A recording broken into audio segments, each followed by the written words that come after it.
Okay. So can folks online hear me? Could somebody give a thumbs up or? Okay, great. Now, just as soon as this goes into slideshow mode, there we go. All right. So welcome, everybody.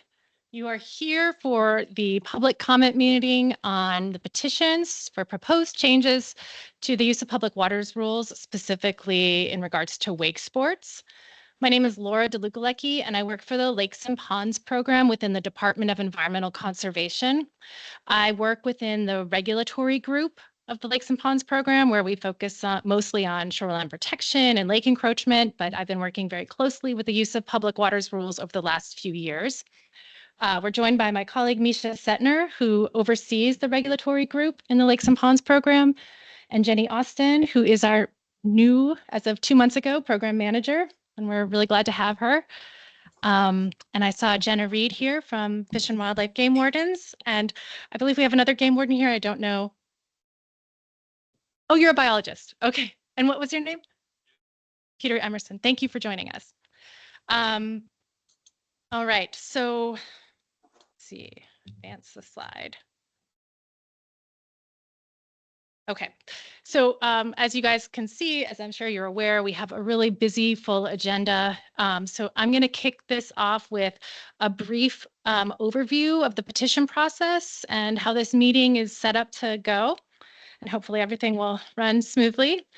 As Jenny mentioned, the bathrooms are back there. Exits are pretty obvious. This is a hybrid meeting. So if you're joining remotely, please remain muted unless you've been called on to speak. This meeting is being recorded, and the recording will be available on our website probably in a couple weeks. Before this meeting, folks were encouraged to sign up if they wanted to provide a verbal comment at this meeting. If you didn't sign up in advance and you would like to make a comment, you can either, there's a sign-up sheet in the back, or if you're online, you can put your name in the chat with which lake you'd like to make a comment on. So I don't know if I necessarily need to tell this crowd, but just so everybody's on the same page, we're talking about wake sports.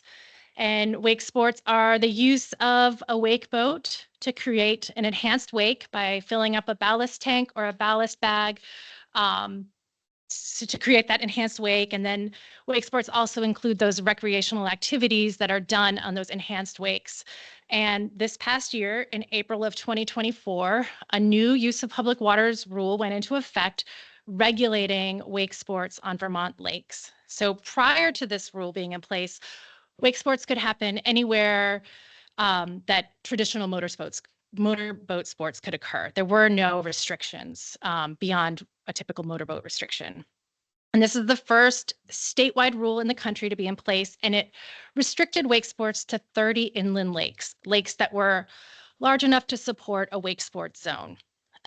So as a result of this rule, as I mentioned, we had 30 lakes, and then we received 9 petitions requesting additional regulations, further restrictions on 10 of those lakes. So one of the petitions for that is for both Great and Little Averill lakes. So that was 9 petitions covering 10 lakes.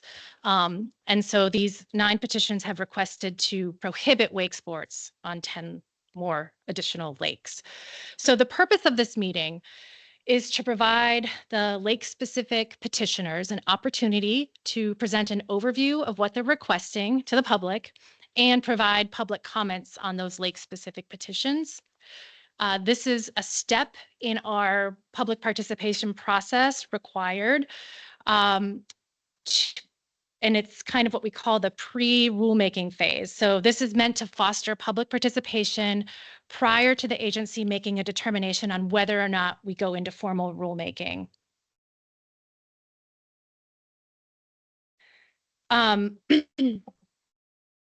So if you signed up to give a comment, we will call your name. And if you are in the room, you can come up and speak right here. The people who are online can only hear if you're speaking into the microphone, so you'll have to speak here. And we're also recording this, so please be mindful of speaking into the microphone. If you're online, you can unmute and give your comment. We are timing them to be fair for just so everybody gets a chance to speak. So we're keeping them to 2 minutes. You know, please be respectful of each other. I think we all know how to, act appropriately, but let's not boo people or anything like that. And we can hold applause just to kind of keep things moving and running smoothly. So this public comment period, we have a meeting today, and then we have a meeting on Thursday for the other petitions we received. But this is part of a longer, about 40-day long public comment period that closes at 4:30 on December 23rd. You can submit comments in writing until that date. I just want everyone to know that we give equal weight to comments, whether they're in person or written, whether it's virtual or in person. It is important that you try to direct your comment to a specific lake. If you want it to apply to all lakes, please let us know. But we are evaluating each of these petitions on an individual basis. So we kind of need that focus of where the comment should go for the review process. There's an email address here. If anybody else needs this email address later, I'm happy to give it to you. And in the subject line, make sure you put down Wakesports and which lake you're commenting on. And it's really great for us to have written comments as well, because they're very good to manage in the public record. So just to kind of go through very quickly the timeline of this rulemaking process.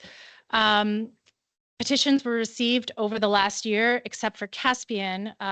Their petition was submitted in 2023 before the new rule was in place. We deferred review of that petition and the others until we had one season of the new rule being in place to collect some more information. So we took all 9 petitions and began their review this fall.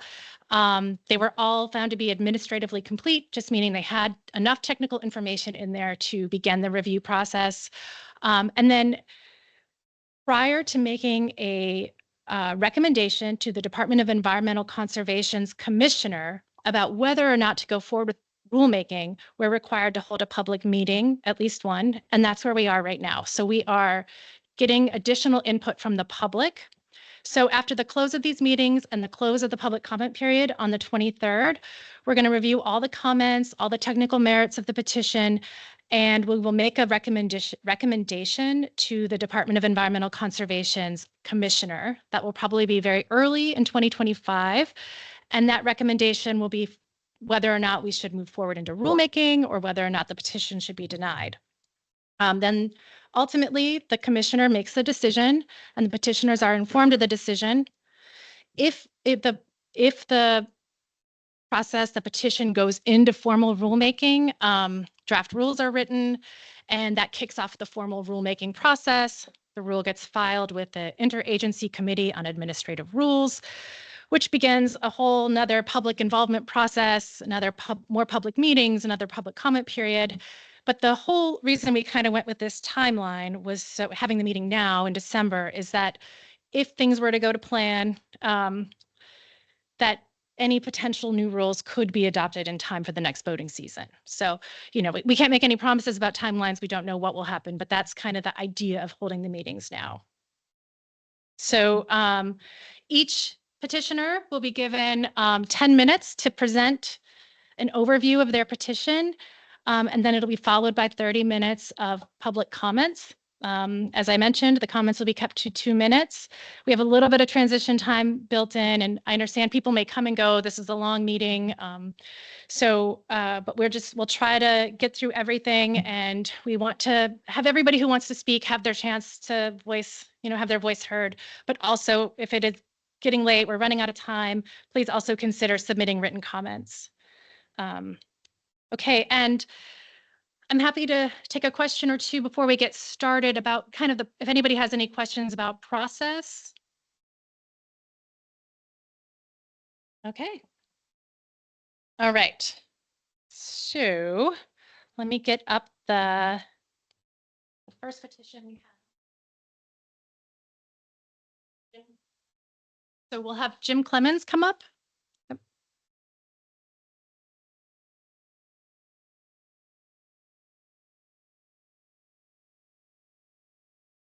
Good afternoon. My name is Jim Clemens. I'm a summer resident on Great Averill Lake and a member of both the Averill Lakes Association and the Averill Recreational Camp Owners Association. Susan Gresser, who's here, and Tim Cowan, who I think is on the screen, and I, with the full support of the ALA, drafted the petition that is the subject of this public hearing. The Averill Lakes Association filed its petition on April 1st of this year, seeking to amend Vermont's use of public waters rules to prohibit both wake sports and wake boats on Great Averill and Little Averill Lakes. In addition to the ALA, this petition has the overwhelming support of the local community, including the Averill Recreational Camp Owners, the Unified Towns and Gores, Quimby Country, the Lakeview Store, Averill Corp., and families that have been coming to these pristine lakes for generations. We're not aware of any opposition. There are three primary arguments behind our petition. In brief, wake sports and wake boats would be antithetical to the uniquely serene and wild nature of the area, would conflict with the many longstanding normal uses of the lakes, such as canoeing, swimming, kayaking, fishing, small boat sailing, and would stress the native population of common loons. Now in more detail.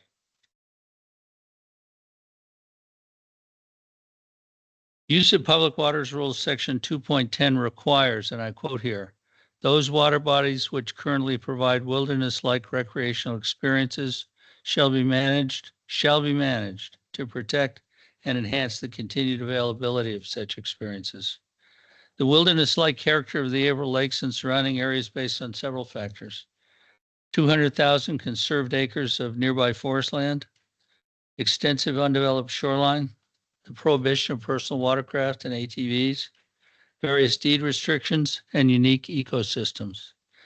Many are drawn to the Averill Lakes for the serene experience afforded by the natural surroundings, so hard to find elsewhere in the state. The Vermont Agency of Natural Resources has itself emphasized the wild nature of this area. In its 2014 long-term access plan for the private timberlands of the Kingdom Heritage Lands, there's a mouthful, A&R emphasized, and I quote again, this is one of the most sparsely populated and least developed areas in Vermont with a relatively wild, rugged backcountry character that is uncommon in the state. Certainly, wake sports on the Averills would not protect and enhance the continued availability of wilderness-like experiences which the rules require. Both the conduct of wake sports and the presence of wake boats would threaten the wild backcountry character specifically identified by A&R for protection. Our second argument is based on Use of Public Waters Rule Section 2.6a, which requires that use conflicts, quote, be managed in a manner that provides for all normal uses to the greatest extent possible. The rules define normal uses as those that occurred on a regular, frequent, and consistent basis prior to 1993. While there would be many conflicts caused by wake sports in the Averills, we focus on one that perhaps poses the biggest threat to safety, summer lake trout fishing. Not surprisingly, the wake sports zone on each lake covers the deepest, coldest areas, which is exactly where anglers are found on most summer days, slowly trolling the depths for trophy fish. Many use small aluminum boats, which would be subject to capsize by the large wakes generated from as close as 200 feet away. Even larger fishing boats would likely be driven from the water. This conflict cannot be managed by a less restrictive approach than a complete prohibition. Lake trout fishing, an activity that goes back at least 130 years, simply could not be safely engaged in when wake sports were underway. According to current rule, the Averills must be managed to provide for fishing, a normal use, to the greatest extent possible. Our third argument is that the Averills breeding population of common loons, typically 2 nesting pairs on each lake, would be significantly stressed by wake sports for 2 reasons. First, carefully selected nesting sites, free from prevailing winds, will be subject to the much larger waves generated by wake boats, resulting in nest disturbances. And second, the long-term degradation of the lake's littoral zones would reduce the water quality upon which the loons depend. Eric Hansen, the loon biologist for the Center for Eco Studies, will be commenting later today.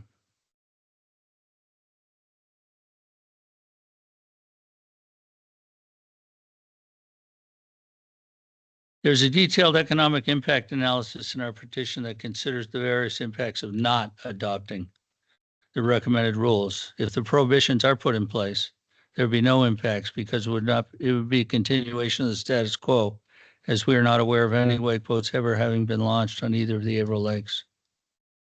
For purposes of this overview, we call attention to only two of several adverse consequences. First, as likely property values around the two lakes would decrease. As some of the attached letters make clear, many seasonal residents were attracted to and have come to rely on the continuing relative quiet of the Averill lakes. Any related tax decrease would have a significant negative impact on the few year-round residents in the town of Averill, whose relative property tax burden would inevitably increase. Second, Quimby Country is a 130-year-old rustic and remote family camp with 3,500 feet of shoreline on Great Averill.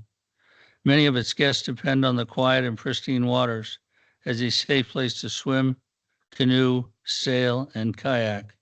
Quimby's owners anticipate that Wakesports on Great Averill would have a lasting negative effect on this regionally important business.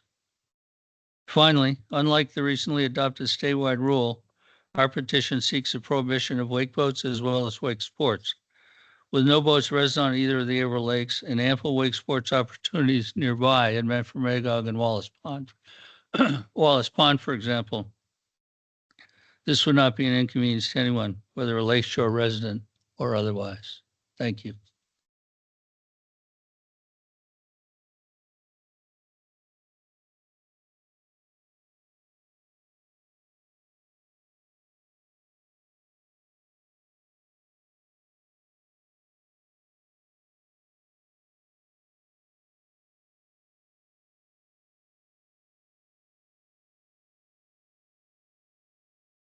All right. Thank you, Jim. Our first person signed up to comment is Eric Hansen.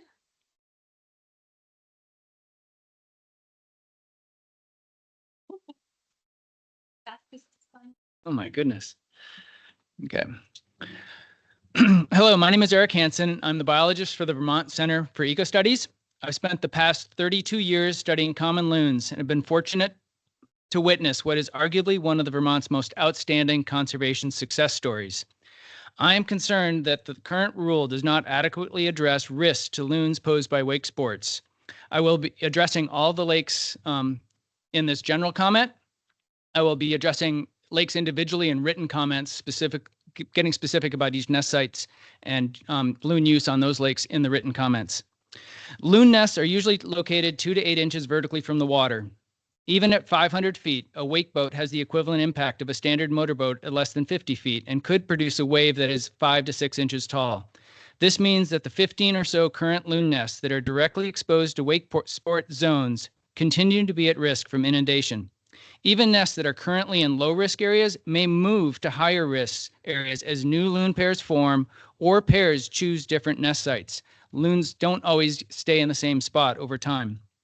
I am also concerned about the long-term impacts of wake sports it will have on shorelines and shallow areas. For loons, greater erosion will increase water sedimentation and turbidity, contributing to higher nutrient loads, decreased visibility, reduced feeding success, and lower survival rates. In Wisconsin, loon chick survival has decreased over the past 25 years, in part due to increases in turbidity. Finally, I worry about the difficulties of enforcing regulated distances of operation and the risks associated with a wake boat straying closer to shore than 500 feet. It only takes one boat to flood out a nest.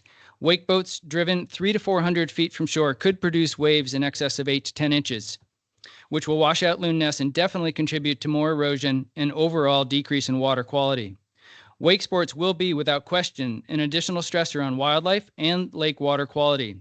That's why I urge A&R to move forward in restricting wake sports on Great and Little Averill Lakes, Echo Lake, Lake Parker, Shadow Lake, and Lake Willoughby. I will provide, again, details about each lake in written testimony.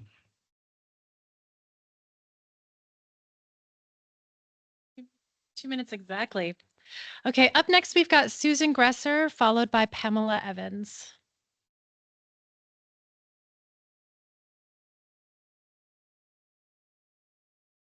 All these glasses these days. Hello, my name is Susan Gresser, and I'm a property owner on Little Averill and the VP of the association. I'm here in support of the petition. My support comes from a deep-seated belief in the necessity of our culture to preserve some places in our world where one can still experience tranquility while recreating. Places where wildlife can be viewed undisturbed, places where swimmers, boaters, and fishermen can indulge in their sports safely, places where some things remain protected from change. I first came to Little Averill in 1995 and canoed across the lake with my husband and a 3-year-old, as it was listed in the AMC Quiet Waters of New Hampshire and Vermont guide. Then and now, on calm days, you can safely canoe with a child across the lake. People come from all over the state. We're highlighted in guidebooks and found on the web when one is looking for a place to recreate or fish that is serene. The culture and normal use of both lakes has remained basically unchanged. We are in the field assessment phase of an LWAP, and Patrick Hurley from Memphremagog Watershed Association stated, and I quote, "Averill shoreline is one of the most fully forested lake watersheds of its size in the state, 82%, and continues to have an intact native fishery. Compared to the other 90 inventory lakes and ponds in MW, it is one of the most pristine. We choose our destinations to recreate based on our passion for a type of experience. I am pleading for preservation of that choice, as currently a paucity of places exist where one can go and find stillness on the water. But by that I don't mean exclusiveness. I refer to being in nature with others who are seeking the same serenity in their outdoor exposure. The Averills still provide this. To once again give emphasis to 2.10, I mean, Jim just mentioned this, but the quote is, those water bodies which currently provide wilderness-like recreational experiences shall be managed to protect and enhance the continued availability of such experiences. Boating would destroy the uniqueness of this experience. It is incumbent upon you and our governor, as stated in your mission and in his recent proclamation concerning Vermont lakes and ponds, to protect diversity in Vermont's valuable natural resources." And I'm just going to give you this proclamation. Thank you. Thank you for listening. All right, so Pamela Evans, it says that you'll be joining on Teams. Are you here? Or in person? Pamela Evans. Okay. If somebody misses their turn, we can come back to them. We'll give another shout at the end. Next, I've got Rhonda Shippey, followed by Kim Mackey. Sorry.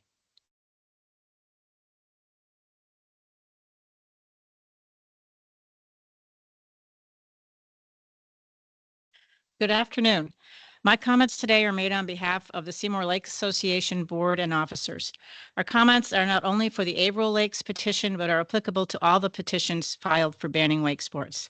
SLA fully understands why lake associations on the smaller wake sport eligible lakes want to completely ban wake sports.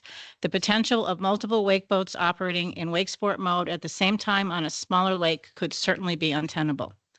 If we assume that the movement of wake boats between lakes will inevitably result in the transfer of invasives, as most wake boats cannot fully empty their ballast, we quickly conclude this represents a peril for the diminishing number of inland lakes that are still free of invasives, of which Seymour is one.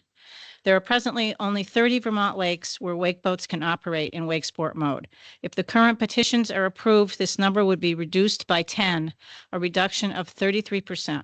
This would likely greatly increase the wake sport activity on the remaining 20 lakes and cause an unacceptable risk and burden on these lakes to prevent the inevitable contamination these boats can bring. The home lake provision is an essential component of the wake sport rule to protect our lakes from the transfer of invasives.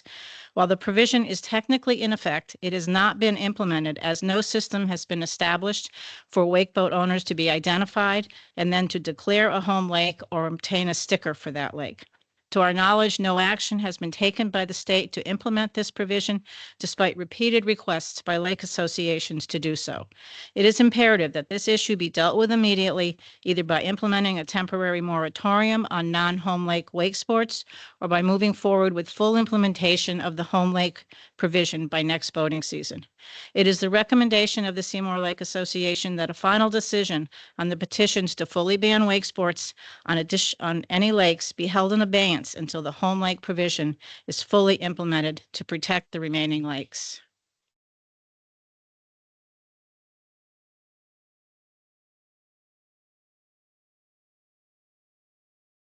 All right, so next we've got Kim Mackey, and I believe that they are on Teams.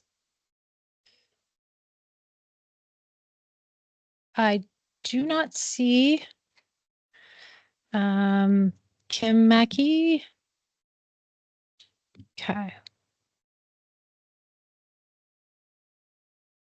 All right, Kim Mackey going once. Okay. So next we have Jeanette Carr. Oh, you have Kim Mackey's. Oh, sure. Okay. All right. So Susan is reading Kim Mackey's comment. Thank you. No, that's okay. I couldn't see.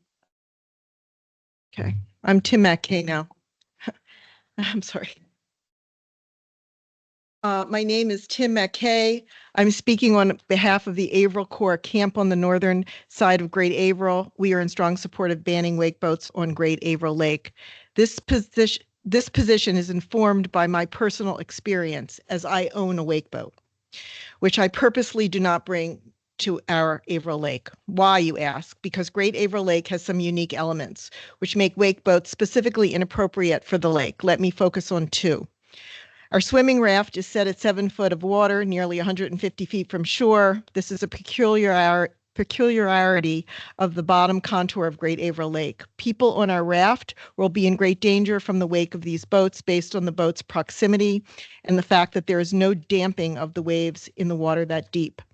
All research on which the state relied to determine the 500-foot rule, the minimum operating distance from shore, looked at shore impact of wake boat wave. Let me tell you, out on the open water, the 4 to 5 foot wave travels without decrement. Great Averill permits stand-up paddle boards to explore the lake at immense distances from shore because for 50 years now, motorized traffic on the lake continues to be sparse.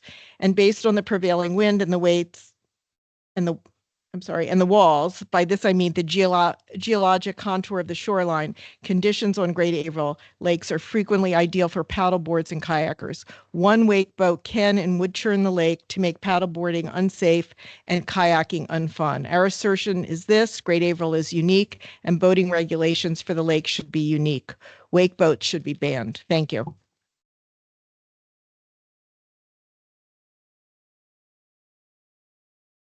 All right, up next, we've got Jeanette Carr, followed by Peter Emerson.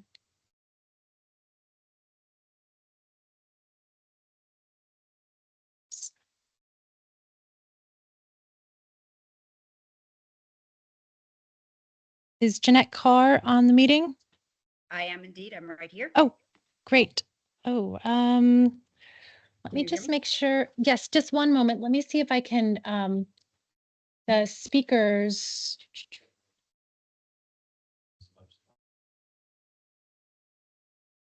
All right, could you speak again? Yes, my name is Jeanette Carr. Jeanette?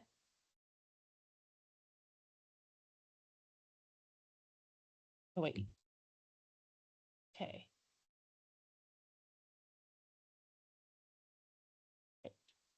Jeanette, could you speak one more time? Yes, my name is Jeanette Carr. Okay, good. Now you're coming through the right speaker. I don't know if we need to, still kind of quiet. Oh, let me. I've never been told I was quiet. All right. All the way? All right. Lost it. Okay. Jeanette, could you say something again? Good evening. Oh, much better, much better. Okay, now we can hear you. All right. Okay, well, good evening. My name is Janetti Carr, as we've established, and our family has owned our camp on Great Averill Lake since 1940. Our camp were dedicated to the lake and surrounding woodlands, instilling the same sense of responsibility and ownership in each of us 8 children. We grew up here.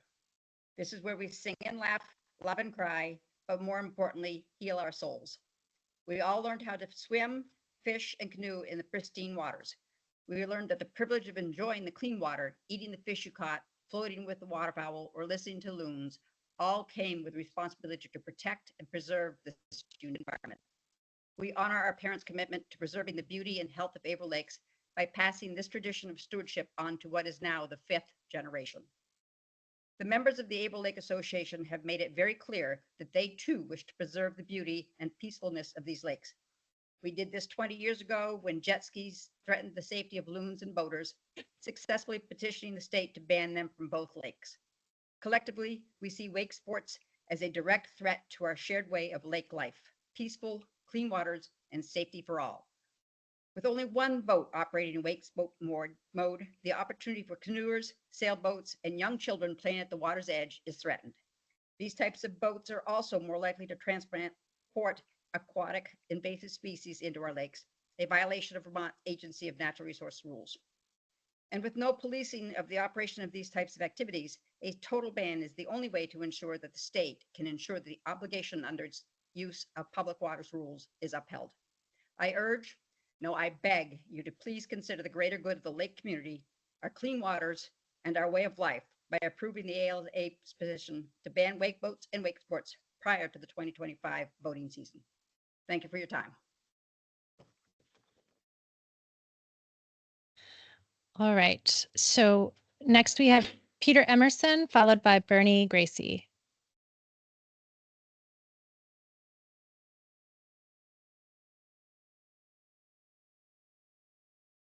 They set me as a true victim to talk to you all guys.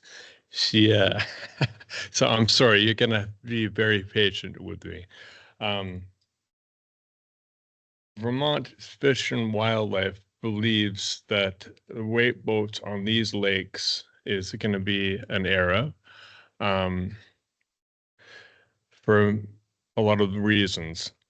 I'm going to focus on the invasive exotics from these boats. We wrote a letter to the agency about why we think it's not appropriate to have these boats on the water. But for me right now, I want to talk about the invasive exotics that they put in the water. We work very hard to preserve these lakes for many things, including zebra mussels, many plants that you all know about. So I think with the way you can't drain the ballast from these boats is a big problem. Thank you very much.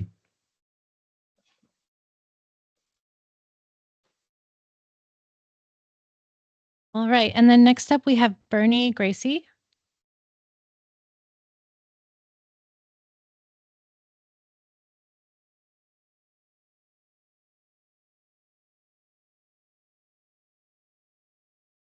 Thank you for this public hearing. Hi, my name is Bernie Gracie. I am the president of the Averill Lakes Association and the closing speaker for this section. Our petition and Jim Clemens' summary of it stand alone, and I will not repeat the merits of them here.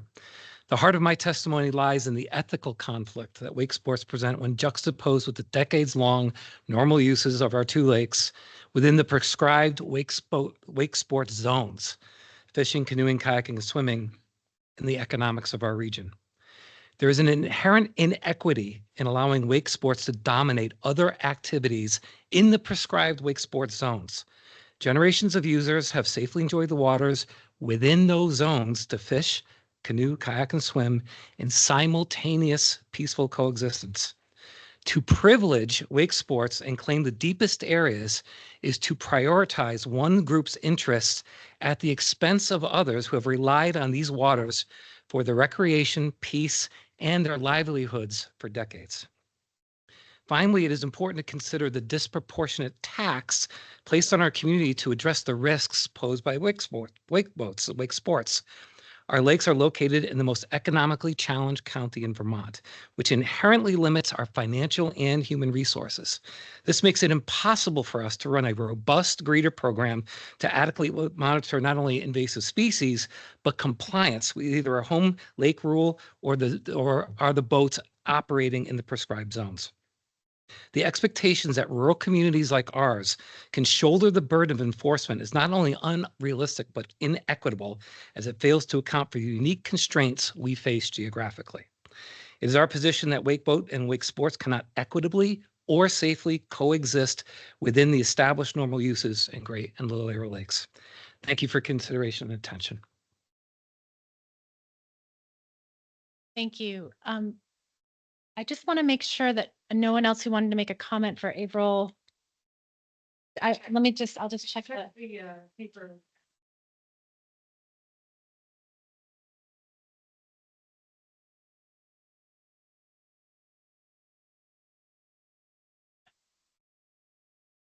Is it possible to make a general comment from the school board or the application? General comment. You're welcome to come up and make a general comment. Yeah, we're ahead of schedule, so no problem. You still have 2 minutes though. 5 seconds. I'm up under the dome. I'm Richard Nelson, representative elect to town of Derby. I drive by Averill Lake every day, hauling feed back from Canaan. It's absolutely gorgeous. I haven't had a chance to paddle it yet. I so look forward to do so. I kayak, my wife can paddle boards. We don't throw much of a wake. I have a brother that has a wake boat. There are places and opportunities for him to use his wake boat. The big concern I have is these waters are owned by the people, the state of Vermont. But we can have rules that work for everybody. In Maine, there's certain lakes where you can only use a 10 horse or 9.9, I believe, less than 10. And again, I drive by Averill, I drive by Wallace Pond, Norton every day. They're absolutely gorgeous. And Echo, I fish Echo, I fly fish. It's beautiful. I've been on Seymour. I use a motorboat on Seymour. It's a little big. But anyway, that's all I got to say is just my concern about keeping in account all the people of the state of Vermont. But I think we can accommodate everybody. And the aquatic invasives is a big issue. A big issue. That little spiny water flea or whatever, that thing's nasty. So I've seen him in Lake Champlain. Thank you. Good luck to everybody. And we'll keep the conversation going.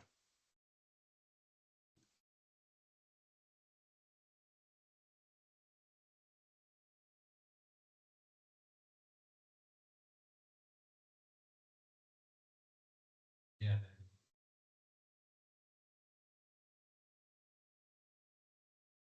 Okay. Yeah. So, in the spirit of keeping things moving, I don't want to accidentally exclude anybody, but I also don't think that we need to wait a half hour to the next presentation, right? So I think we can keep going and, we can check back to see if there are other comments for people who maybe tuned in for a specific time slot and if we're moving ahead, just to kind of keep things going. But we want to make sure we hear from anybody. We don't want to exclude anybody, but I think we also don't want to sit around for half an hour and wait for the next speaking slot.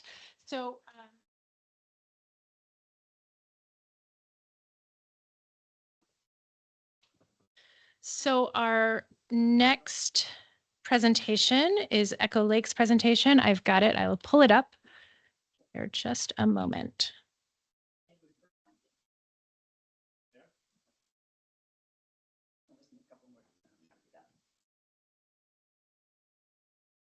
This presentation is a pre-recorded presentation.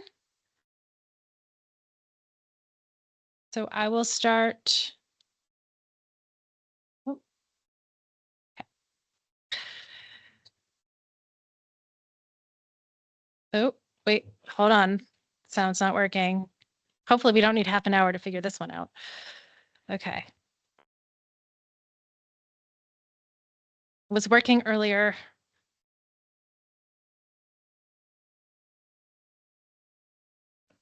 It's not presented. Okay. Then just a second. Okay, we got this. We got this. All right.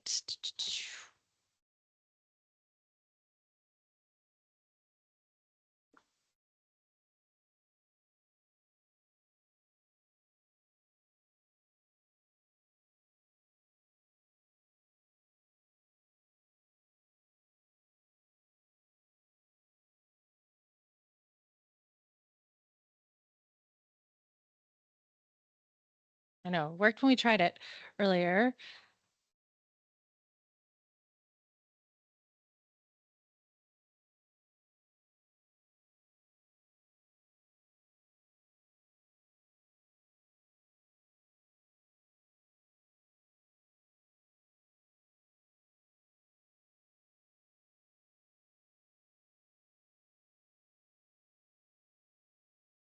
Yeah.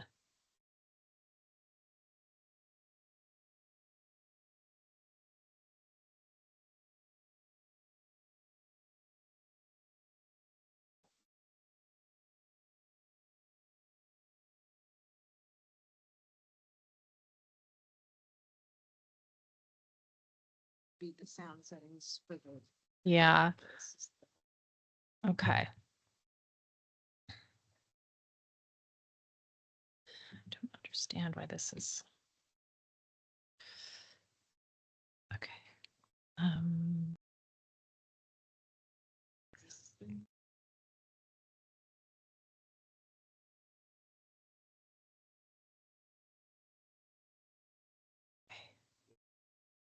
Sorry, everybody. Hopefully we can figure this out in just a moment. Oh, did you? I do, yeah. Okay. Go back to where. Okay. Stop sharing. Share. Oh.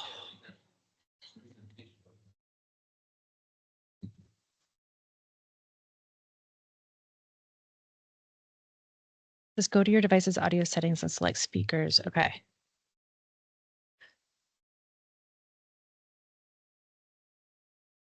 Speakers. USB audio.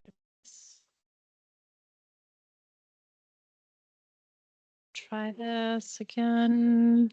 Yes. Okay. I think we're We did it. hopefully we did it.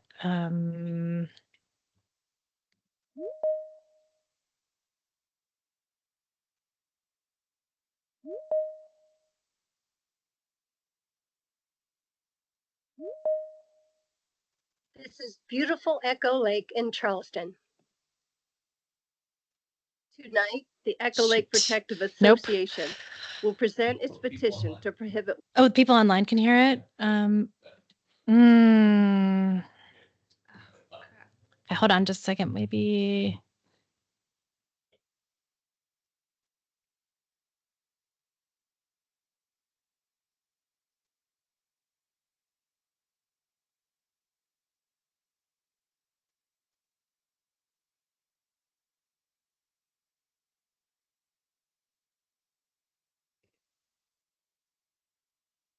Speakers into my way.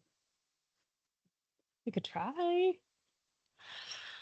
I don't want to mess up all of our settings, but it might work. Let's see here. It would just be a matter of plugging speakers in, right, to my computer and playing it simultaneously. Maybe. So Yeah. we know it works for the teams. They can hear it on the team.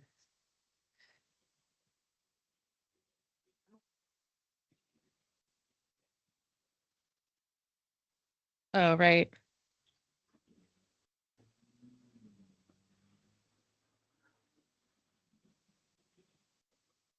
Hmm. Yeah, we could try that if you want to.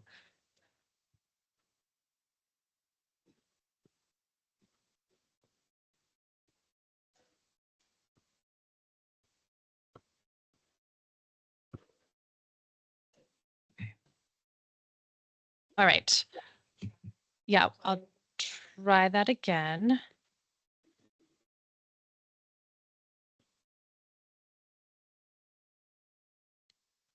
Maybe.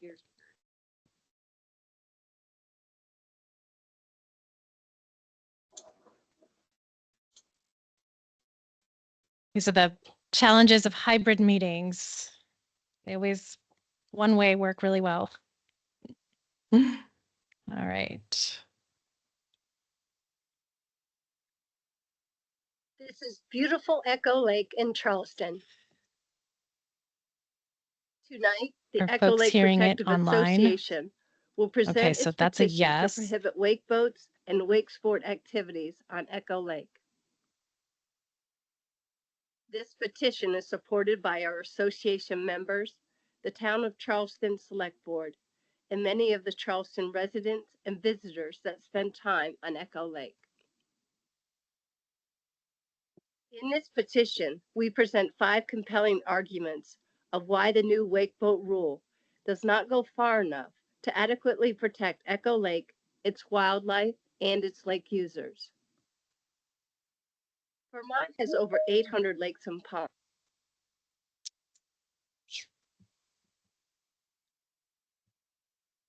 Okay.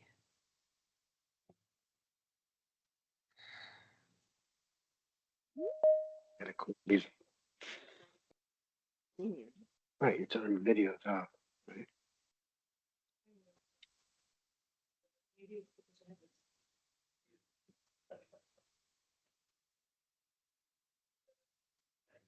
This is beautiful Echo Lake in Charleston. There it is. Tonight, the Echo Lake Protective Association will present its petition to prohibit wakeboats and wakesport activities on Echo Lake.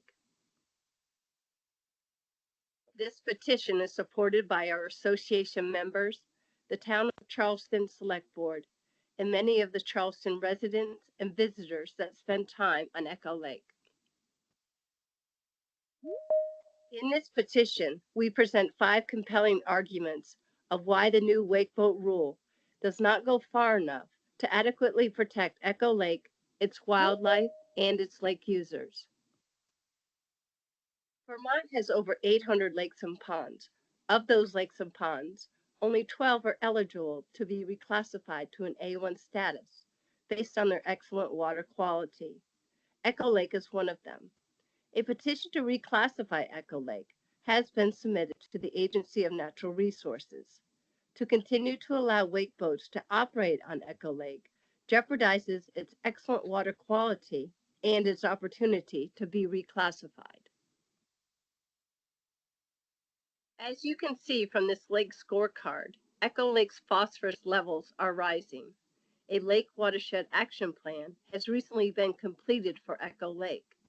Many of its proposed projects will assist in mitigating non-point sources of phosphorus. However, when it comes to wakeboats, the bigger concern is legacy phosphorus. Legacy phosphorus is phosphorus that has accumulated in the sediment of a lake bed. Research indicates wakeboats stir up this sediment at greater depths than other watercraft, releasing legacy phosphorus into the water column, degrading water quality. In addition, wakeboat motors are positioned with a downward thrust that causes bottom scouring, which resuspends sediment, increasing turbidity and decreasing clarity. Turbidity is another criterion required to be classified as an A1 water body, so any unnecessary reduction in water clarity jeopardizes Echo Lake's A1 status. To keep Echo Lake's phosphorus levels down, reduce the potential for algae blooms, keep oxygen levels up, limit fish kill, and protect its excellent water quality, wakeboat and wakesport activities must be prohibited. Echo Lake does not have any aquatic invasive species, neither plant nor animal. This is a crowning achievement and a nod to all of those that work tirelessly to keep it that way. Keeping AIS out of Echo Lake is a full-time job. The Echo Lake Protective Association writes grants to obtain funds to hire and pay access greeters. Our members also volunteer their time to get trained and work as greeters. We have enlisted enough trained VIPs that the entire littoral zone is surveyed. The association is building a contingency fund through donations from our membership to combat any potential infestation. A lot of time, money, and effort goes into the single goal of keeping out AIS. It seems as though every summer we hear about another Vermont lake reporting an AIS infestation. An issue with wakeboats is that they cannot be fully emptied and can carry up to 12 gallons of water in their tanks. This heightens the risk of one of these boats bringing AIS into Echo Lake.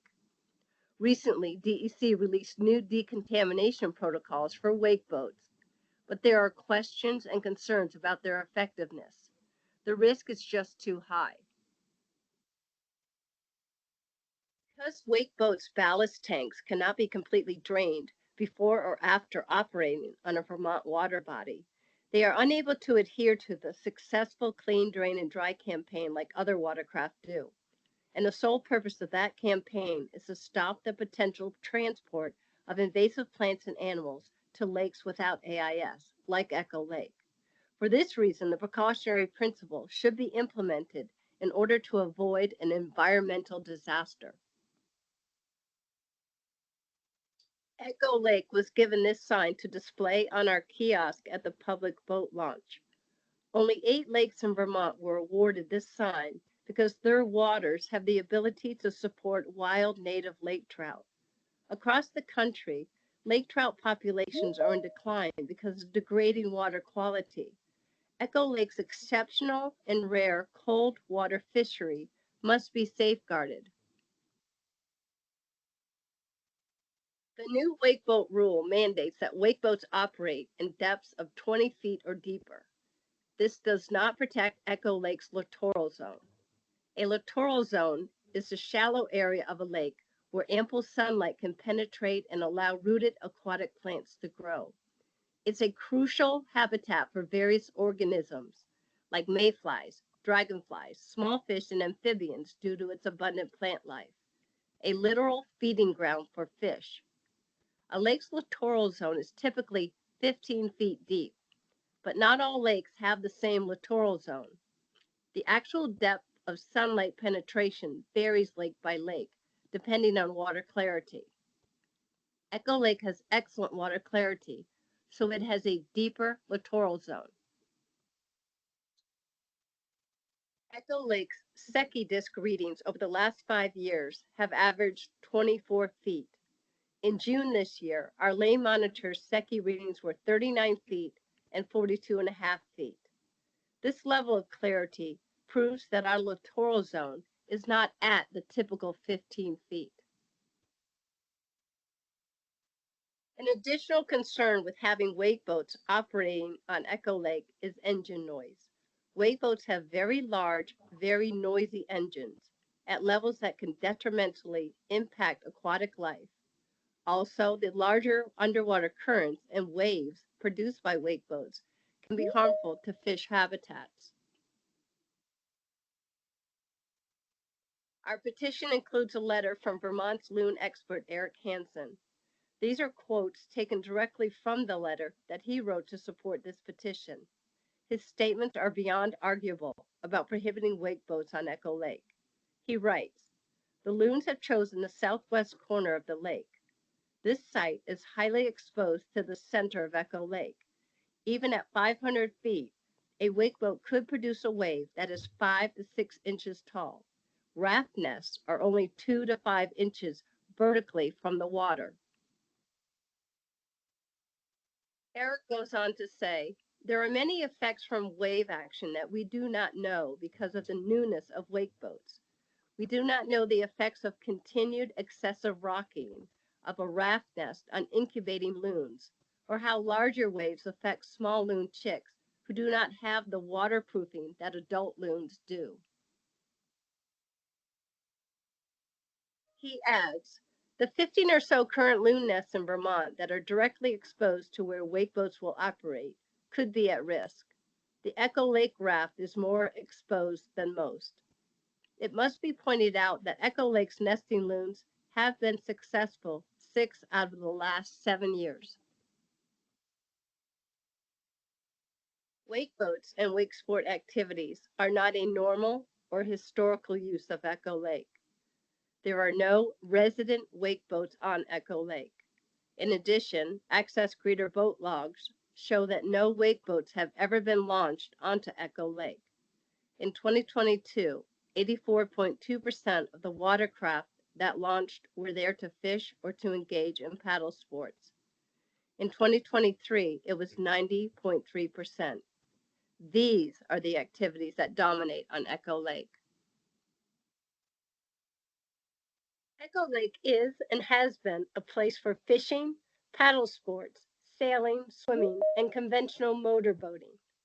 Prohibiting wakeboats and wake sport activities has no negative impact on lake users. Allowing wakeboats and wake sport activities creates conflicts of uses. The wakeboat sport zone encompasses the middle part of Echo Lake, and that is exactly where trout fishing takes place and where most of the sailing, tubing, and water skiing occur. One major issue of the new wakeboat rule is that while wakeboats must operate 500 feet from shore, they only need to remain 200 feet from other lake users. This oversight creates a serious safety issue. While we appreciate and respect our game wardens and state troopers, they don't have the workforce to patrol Echo Lake routinely and ensure that wakeboat owners are obeying the rules. Prohibiting wakeboats and wake sport activities means less conflicts and less need for enforcement. An economic benefit for moving this petition forward is that it will keep Echo Lake's water clean, clear, and safe for all users. Echo Lake is a magnificent centerpiece for the town of Charleston, and its pristine waters need to be preserved. The Echo Lake Protective Association would like to thank everyone that has supported our petition.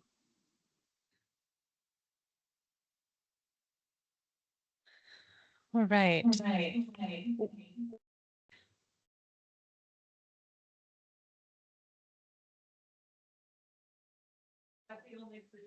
That was the only pre-recorded. Okay, thanks. Okay. Thanks everyone for bearing with us on those technical difficulties. Great teamwork to figure this one out. Okay, so for those of you who are maybe coming and going in line or on person, online or in person, we are a little bit ahead of schedule. So I'll just check back to see if there are comments from, is there anybody from Averill Lakes that has a comment online or in person? Okay. We are going to start with the comments for Echo Lake. And the first person I have on the list is Nick Dibble, who is giving a comment for Carl Koenigsberger Bauer, sorry. And then followed by that is David Bradshaw. So Nick Dibble, if you are available to give a comment online. Hi, Laura, this is Nick Dibble. I'm available online if you're ready for me.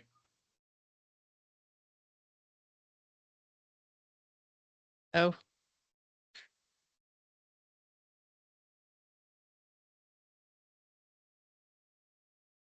There we go. Okay, Nick. Could you say something just to, oh, all right. Let's make sure. since we messed with the settings, we have to go back to, I think it was headphones. All right, could you say something again, Nick? Yes, I am. Okay. Little kids, so don't make me too loud because they're downstairs. I asked them to be quiet, so naturally they're yelling and screaming. I know how that is. All right, you can go ahead and give your comment. Thank you. Thank you, Laura. My name is Nicholas Dibble. I am Vice President of the Echo Lake Protective Association. At the Echo Lake Protective Association's annual public meeting on July 20th of 2024, all members present voted unanimously in support of the petition banning wake boats from Echo Lake. Additionally, in November of 2024, the Select Board of Charleston, Vermont, home of Echo Lake, also unanimously voted in support of the wake boat ban. In addition to this unanimous support of both the Select Board and Lake Association, I would like to add that there are no residential wake boats on the lake, and according to the data from our greeter program, there are no wake boats that have ever been launched onto Echo Lake. The absence of wake boats on the lake evidences their use is neither normal nor historical as per Echo Lake.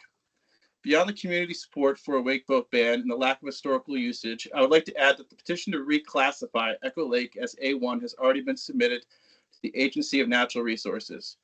To continue to allow wake boats to operate on Echo Lake jeopardizes its excellent water quality and this opportunity for reclassification. Echo Lake is a jewel of Vermont's Northeast Kingdom and Charleston, and that must be protected. While Echo Lake does not have any aquatic invasive species, it is home to a thriving, self-sustaining native lake trout population and remains a safe home for nesting loons. Thank you, Laura. Thank you. Up next, we've got David Bradshaw, followed by Peggy Stevens.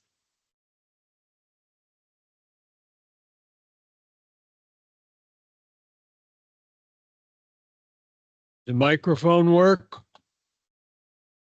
We're using the microphone. Yeah, so the people online can hear you. Okay. Oh, okay. Yep. All right.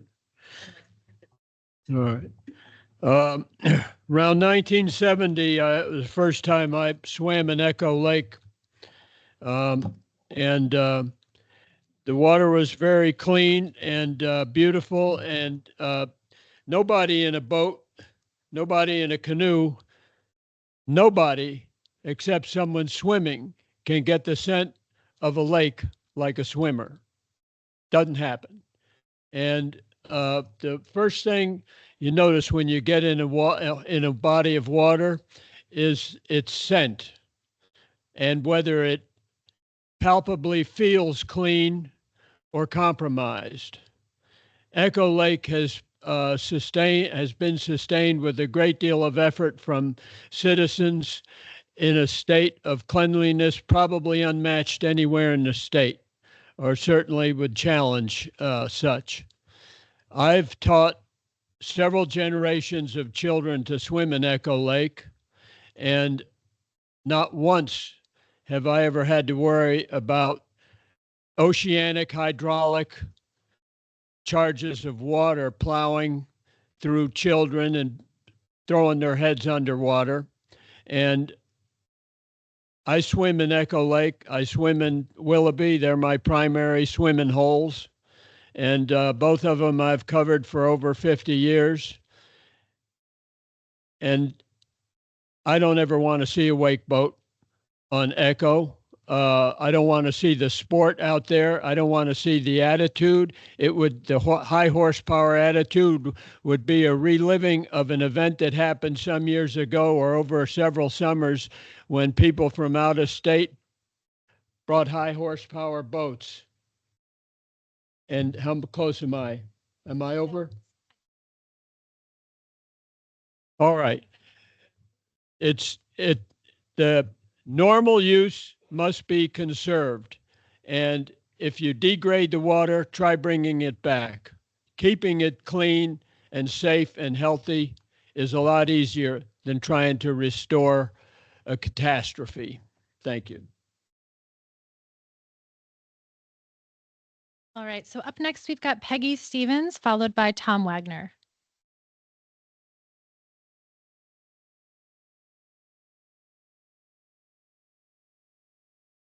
Hi, thank you for the opportunity. I'm Peggy Stevens. I have lived on Echo Lake since 1978, and I've been a water quality advocate for Echo as well as water bodies in the Memphremagog watershed for a long time. I'm here today to go on record in support of the petition to ban wake boats and wake sports on Echo Lake in East Charleston.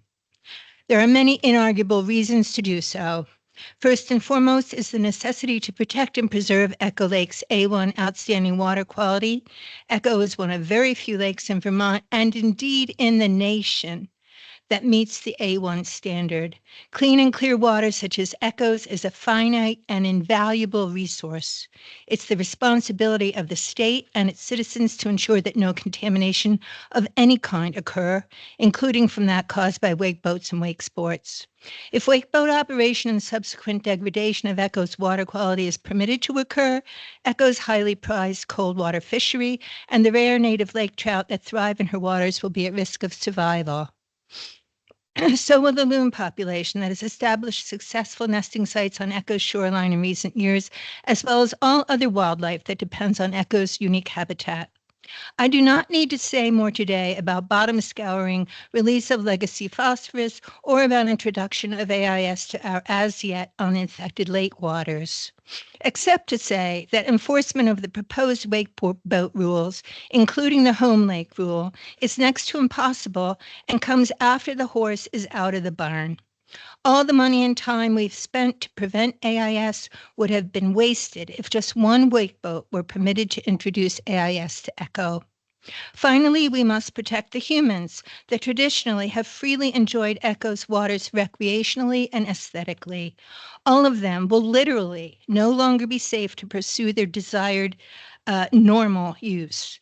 And since only the very affluent can afford a wakeboat, the inequity dealt to the citizens who cannot or would not own a wakeboat is unjustifiable.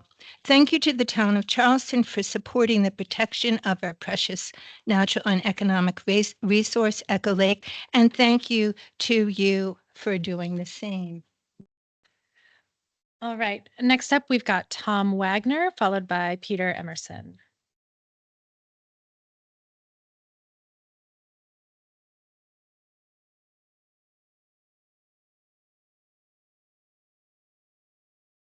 Thank you. I support the Echo Lake Protective Association's petition to ban wake boats from Echo Lake. Echo Lake is an oligotrophic lake, one of only 25 in Vermont. It also meets the standards to be classified as an A1 lake, making it one of the most pristine lakes in Vermont and the country. Only 7% of all lakes in the country are oligotrophic.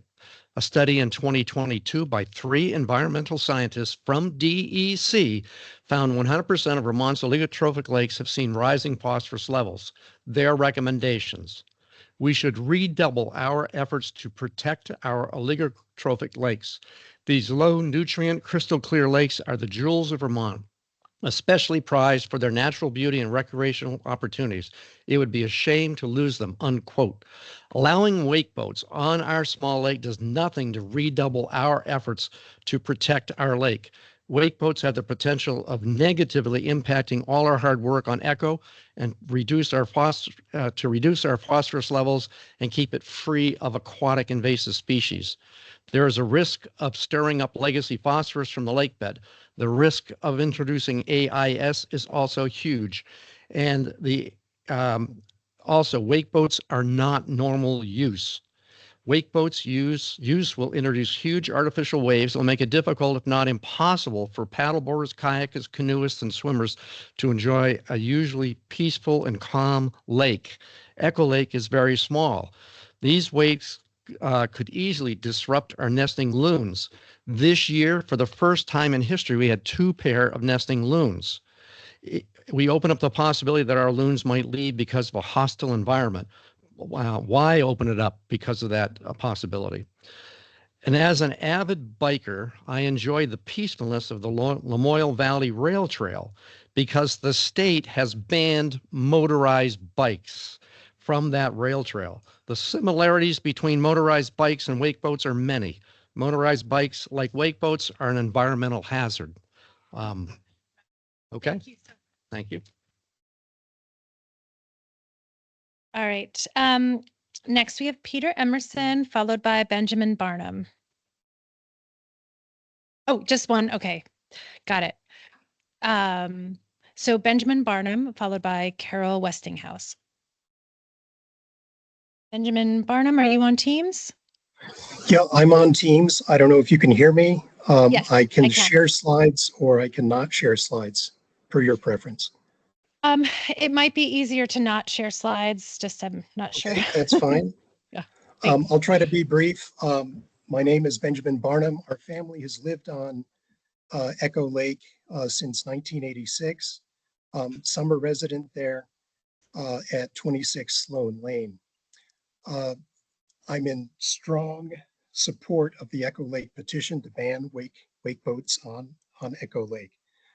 Some of the reasons, the 500-foot dissipation zone that is being proposed is simply not adequate. Echo Lake is unique in that it's a deep water, very deep water lake in northern Vermont with a strong thermal gradient in the lake. And this has two effects. It will serve to bring the strong waves generated by the wake boats close into shore, where they will be amplified by a wave shoaling effect, which is well known. People that study deep water waves coming into shore. I've also witnessed this during my time on the Chesapeake Bay.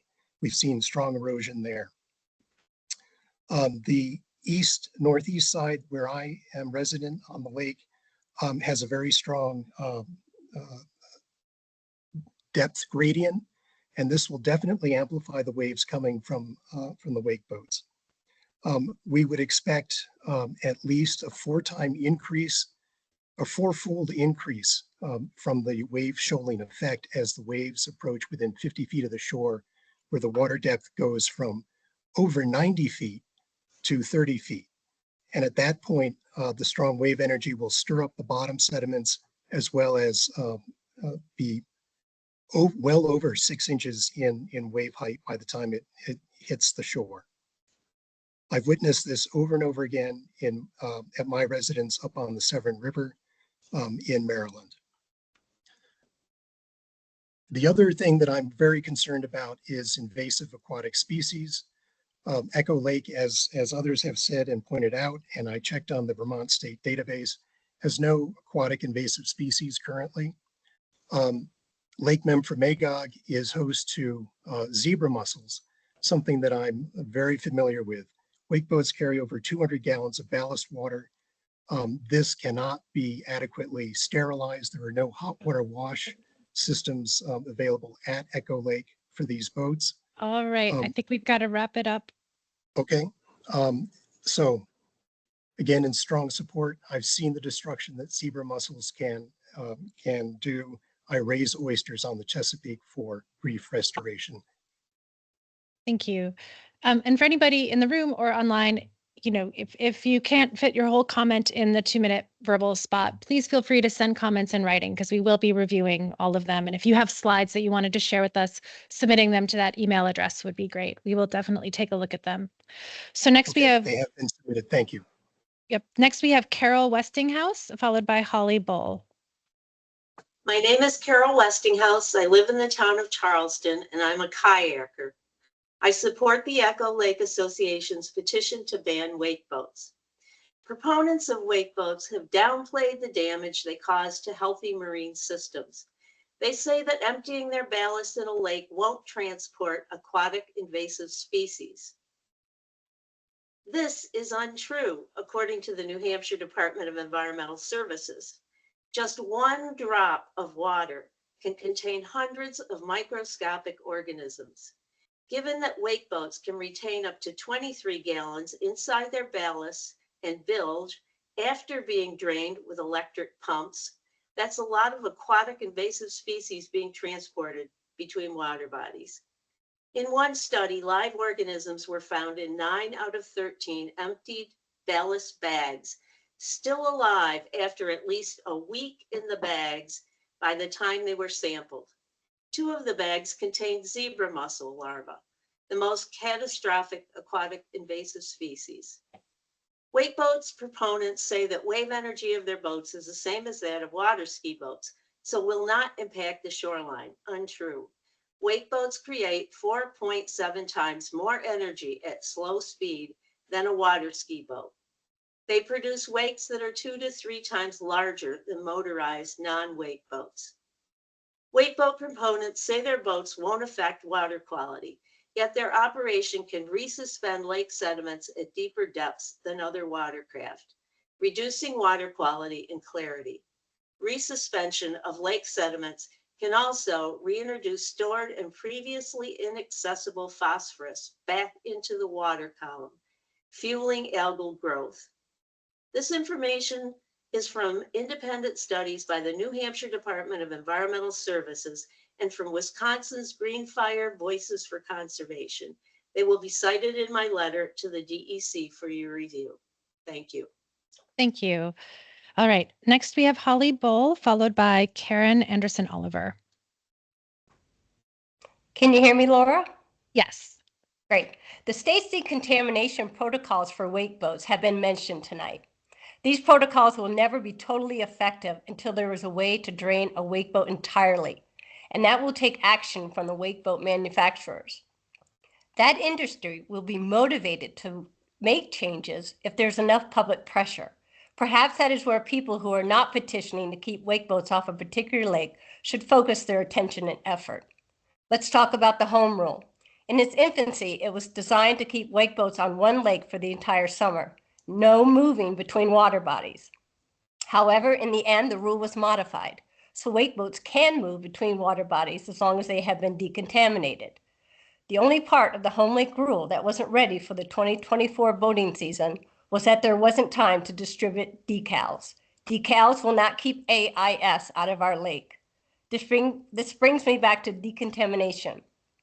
To delay this petition based on revising these protocols is inconsequential to the reason we are here tonight. Many other arguments are just as important as the AIS issue.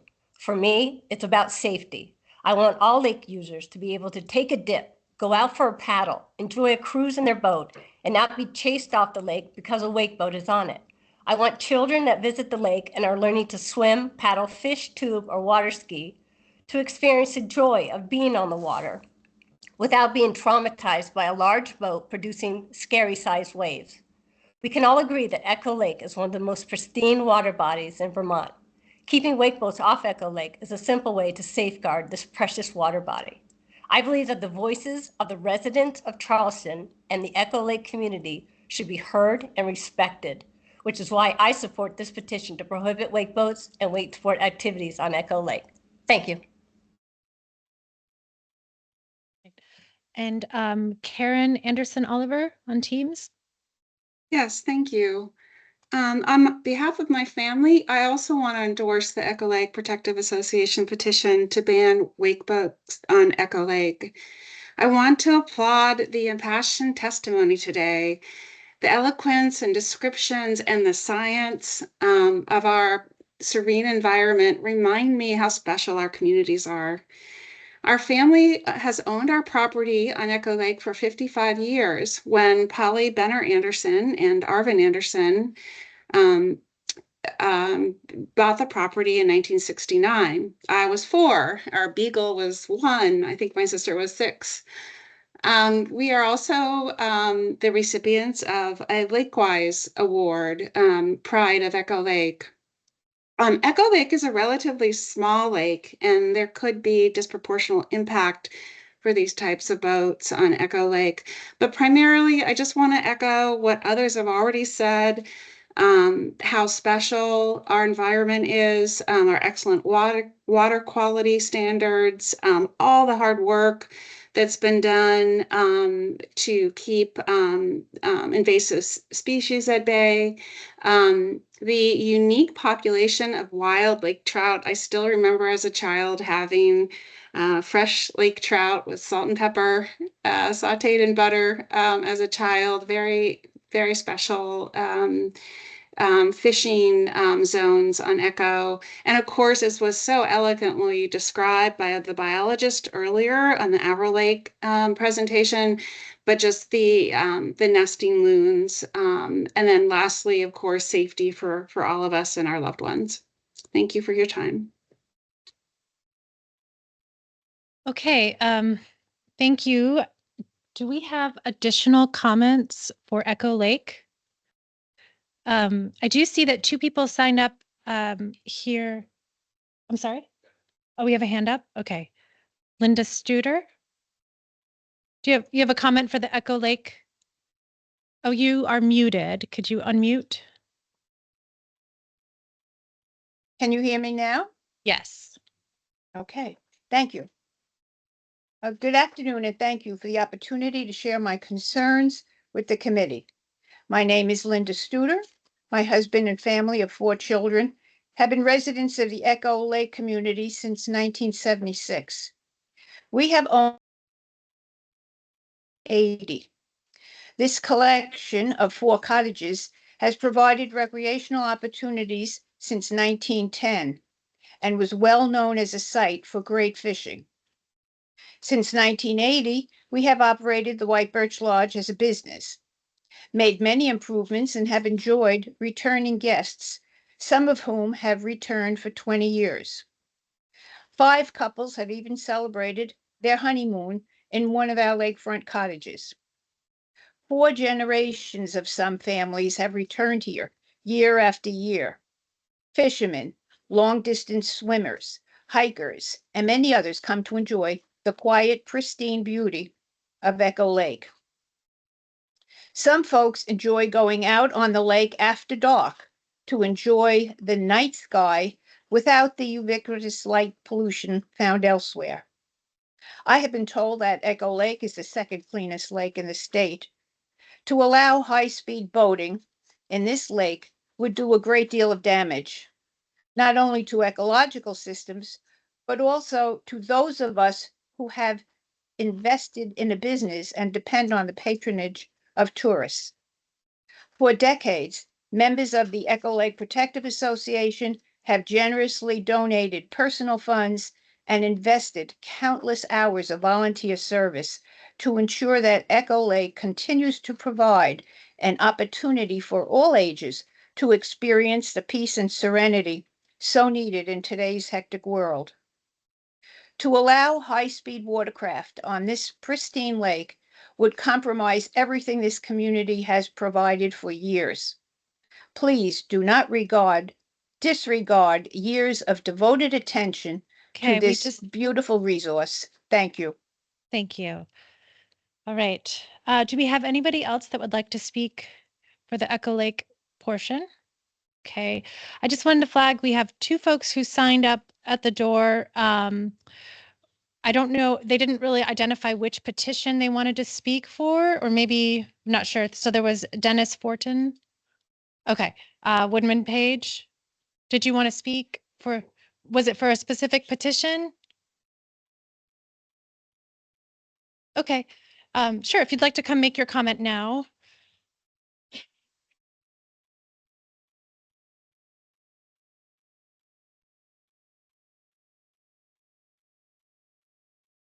My name is Woodman Page, and I represent Newport. I'm a representative here. I grew up on Seymour. I spent my summers there up until the time I went on to college. I realized how clean the lake is, even now. I spent my summers boating and fishing and swimming there. Now I represent Newport and Lake Memphremagog, and I'm very concerned about allowing wake boats here on this lake, with the possibility of adding more invasive species to Lake Memphremagog as well. I would also say that if wake boats are permitted on our lakes and ponds, they should not be permitted on those areas that exist for 300 acres or less. They should be prohibited on lakes and ponds that have 300 acres or less. And again, I am in favor of all the petitions. Thank you. Okay, thank you very much, everybody. Sure. Wait, could you come say it in the microphone so it, we want to make sure everybody can hear it. Just one other comment regarding Lake Memphremagog. I hope with these rules and regulations that go into effect, I hope you consider reaching out to our Quebec and Canadian neighbors to the north. Thank you. Okay, so we are still a little ahead of schedule, which is great. We have Lake Parker up next. Is the presenter, you're ready? Okay. And I have no PowerPoint for this presentation, correct? Great. All right. And I'll check back in again to see if there are other comments online for Averill or Echo as we keep moving forward. So if anybody tunes in late, they don't miss their chance to provide a comment. Right.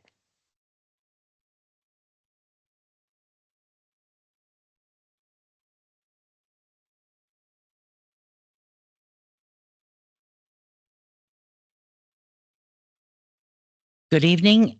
My name is Brenda Plastridge. I'm the president of Lake Parker Association.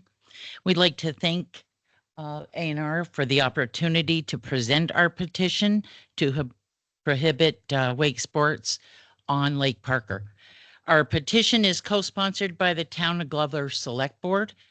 The Lake Parker Association, LPA, is a nonprofit association of lakeshore property owners, off-lake residents, visitors, summer camp operators. The LPA's mission is to preserve, protect, and enhance the distinctive ecology of natural resources of Lake Parker and its watershed. Lake Parker is a small, shallow, 253-acre body of water surrounded by hills, farms, camps, seasonal camps, residents in the village of West Glover. Its average depth is 25 feet. Maximum depth is approximately 48 feet.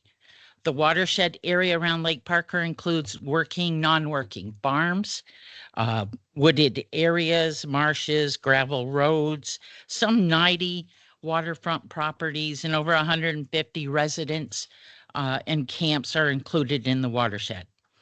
For decades, runoff from the watershed area, including dairy farms, increased phosphorus levels and resulted in heavy weed growth, which almost resulted in a dead lake during the 1970s and the 1980s. With cooperation of local farmers, government assistance, the nutrient-rich runoffs into the lake were generally greatly reduced, and the weed situation was brought under control by weed cutting performed by LPA with financial assistance from the state of Vermont. The LPA and the town of Glover have actively supported wake sports regulations in Vermont. A 2023 survey of those located on Lake Parker's watershed showed that over 80% of respondents supported the prohibition of wake sports on Lake Parker. The LPA membership vote at its July 2023 annual meeting confirmed the same. During the summer of 2023, the Town Glover Select Board voted to support the independent petitions to prohibit wake boat sports from Glover's lakes if the Agency of Natural Resources proposed regulations was not amended to a distance from shore, which would eliminate wake sport boats from these lakes. The final A&R rule did not eliminate wake sports from Lake Parker or Shadow Lake. In April of 2024, the Town of Glover Select Board voted to become a co-sponsor of this petition. In summary, The Lake Parker has been stewards of the lake, including its water quality, and is dedicated to the preservation of the lake for present and future generations. For these and the following reasons, the LPA and Town of Glover have petitioned the A&R to prohibit wake sports on Lake Parker. 1, small and shallow. Lake Parker is relatively small in areas and shallow in depth, and again, only approximately 25 feet. It is therefore more susceptible to disturbances by wake sport waves than larger and deeper lakes. The newer wake boat models produce larger, more powerful waves, resulting in more disturbance of land bottom. Normal traditional uses. The traditional normal use of Lake Parker includes swimming, fishing, non-powered craft, paddle boards, kayaks, canoes, sculls, and sailboards, as well as water skiing and tubing. On the eastern shore, there is a children's camp, which has been in operation since 1996. Personal watercraft has been prohibited on Lake Parker since May of 1995, except for 1 week in July of 2023, when one wake boat was observed for several days. No wake boats or wake sports have ever occurred since on Lake Parker. Over 73% of the boats on Lake Parker are small, non-motorized vessels, which are susceptible to flooding and or capsizing by wake sport waves. Safety is and continues to be a priority of the Lake Parker Association. Safety of camp children. The safety of children ages 6 to 14 from the Pioneer Camp on the east side of Lake Parker would be jeopardized by wake sport waves. The children swim at the end of each day of camp, weather permitting.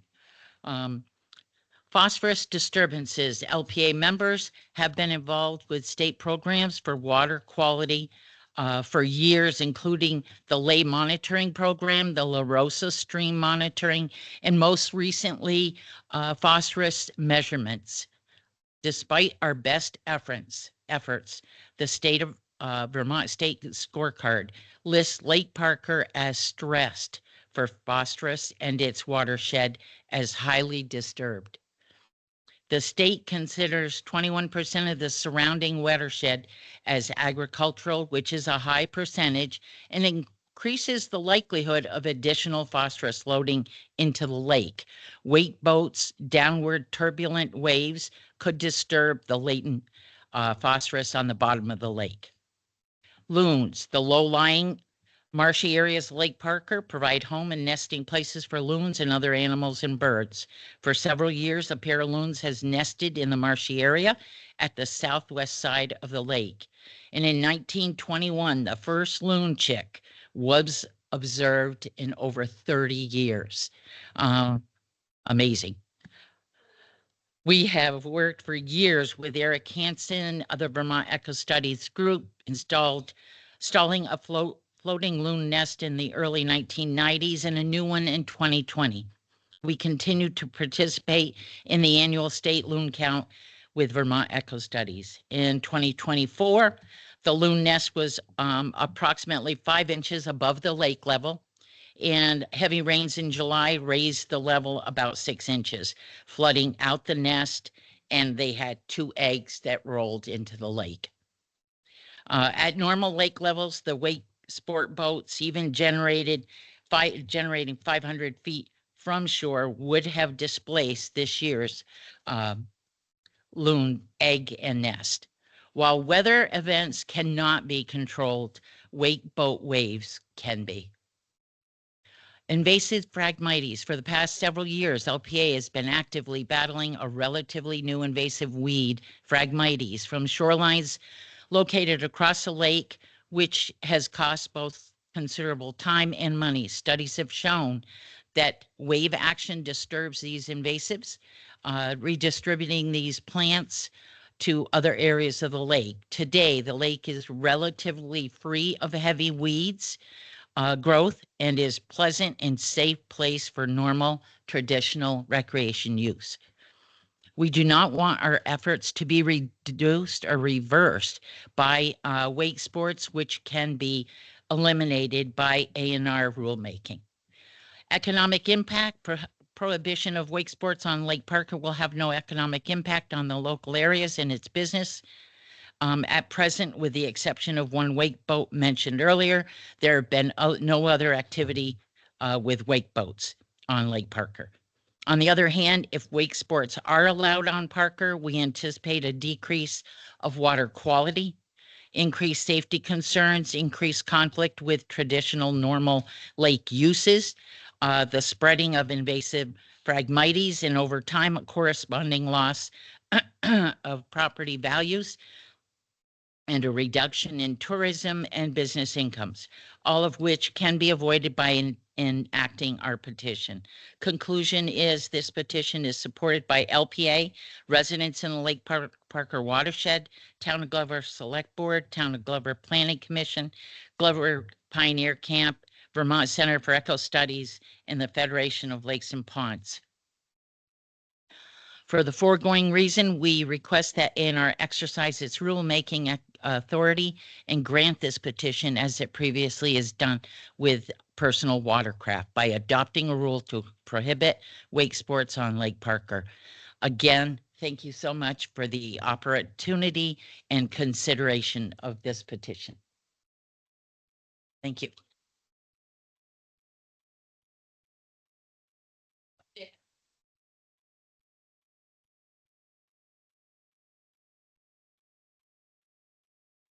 Okay, thank you. I did hear that Pamela Evans, who was signed up to provide a comment under the Averill Lake session, is now online. She did. Okay. Okay. Well, Pamela Evans, we can come back. We can come back to you again. All right, so to begin I guess I should just open it up. Is anybody else here waiting to comment on the Averill Lakes petition or the Echo Lakes petition? Yes. Are you, okay. And then after that, we'll move into the Parker Lake petition. Yeah, this is so, you have to use the microphone so it can be recorded and so the folks online can hear you. Just mention which petition you'll be commenting. All of them. All of them? Okay. Thank you. For those who don't know me, I'm Representative Larry Labor, and I represent several of the lakes that have been discussed tonight. And thank you, A&R, for providing the opportunity. My area starts in Canaan and works down the Connecticut River. So that puts in Averill. It puts in Wallace. It puts in a portion of the Connecticut River as you go down through Leamington. It also includes well,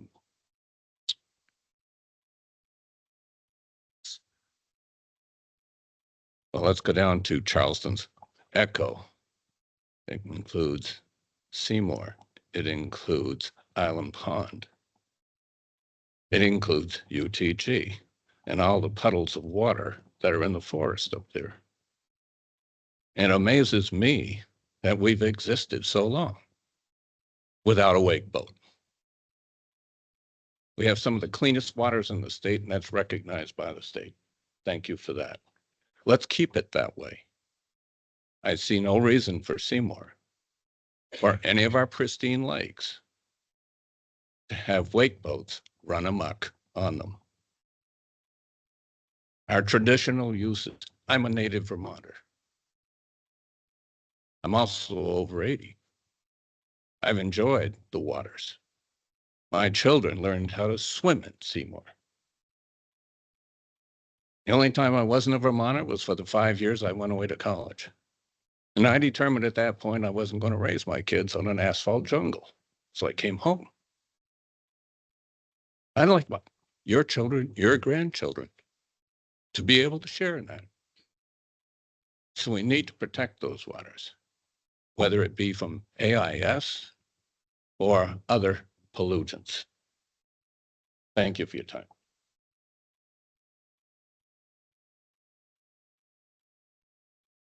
All right, we will move into the Lake Parker comments.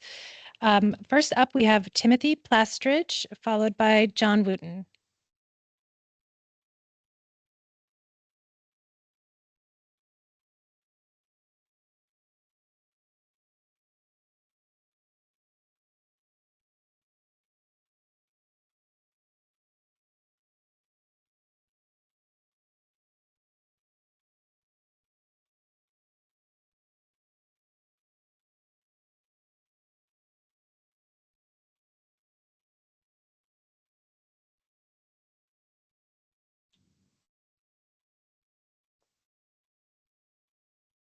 Oh, no.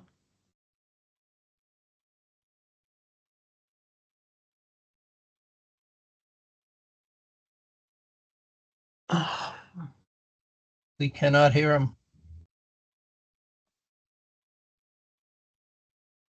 He is muted.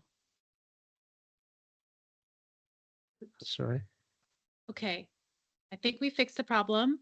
Let's have you start over. All right. Okay. Oh, I don't hit that again. Let me just this.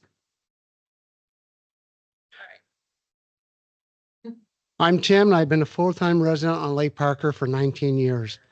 In 1969, a petition with over 75 signatures was submitted to Water Resources Board, which was the first step in forming the Lake Parker Association.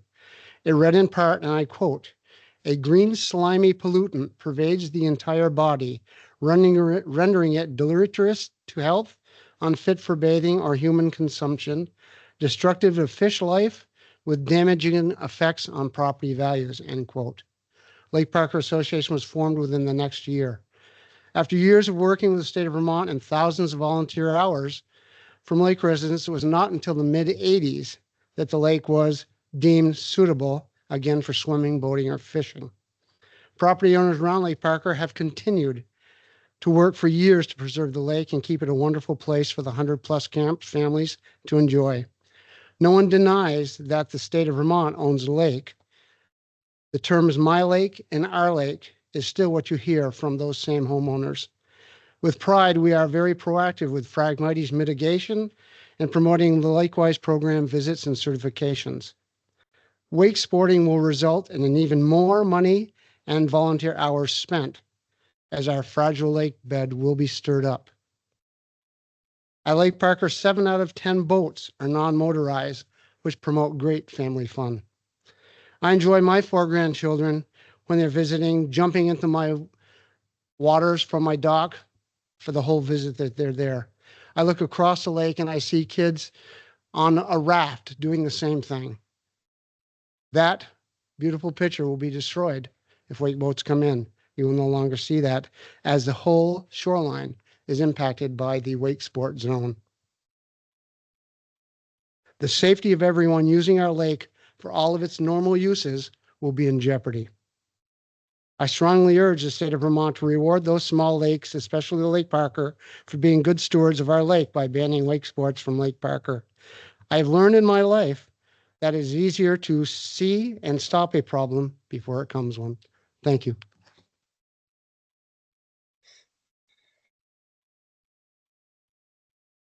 Right, up next, we have John Wooten, followed by Virginia Lawless.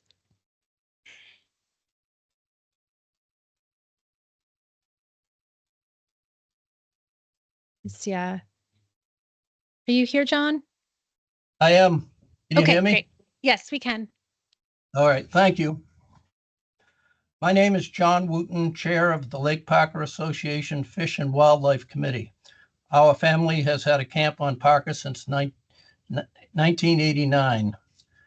I want to speak about safety and avoidance of conflict on Lake Parker. The Lake Parker Association has had a boating and water safety committee for years, promoting water and boating safety in accordance with current state of Vermont regulations. With the exception of several days in July 2023, no wake boating or wake sports have occurred on Parker. At the February 2024 LCAR meeting, The ANR attorney acknowledged that the ANR staff did not have the expertise required for safety and recreational conflict resolution in regard to wake sports, and the DEC confirmed that wake sports were not a normal use as defined by UPW rules.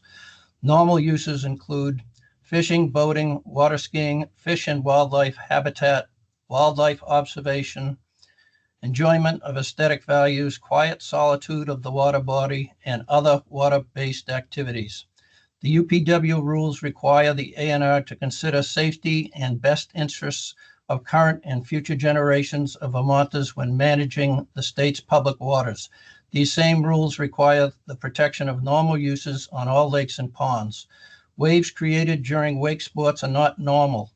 Wake sport waves create safety and conflict issues for those enjoying the normal uses outlined above, all of which are presently enjoyed on Lake Parker. Allowing wake sports which presently are not practiced on Lake Parker would result in safety and conflict issues for current and future normal users. For these reasons, we urge the ANR to amend its current rules to prohibit wake sports on Lake Parker for the upcoming 2025 boating season. Thank you. Okay, next we've got Virginia Lawless, followed by Michael Pierce. Can you hear me? Yes. Okay, great. Hi, I'm Ginny Lawless, and my husband and I, along with our family, are fortunate to have a camp on Lake Parker in West Glover. Over the years, we've had the ability to witness and experience loons on the lake. This has included the privilege of working to ensure the success of their yearly breeding rituals. We've worked closely with the crew from the Vermont Center for Eco Studies, placing loon nesting rafts and signs to make certain their efforts are successfully nest are protected. Though the loons which make the lake their home for the season have chosen to not use the rafts, their attempts to nest on land are also monitored to promote successful breeding. Despite these efforts on their behalf, nature can be unpredictable and thwart the success of this process.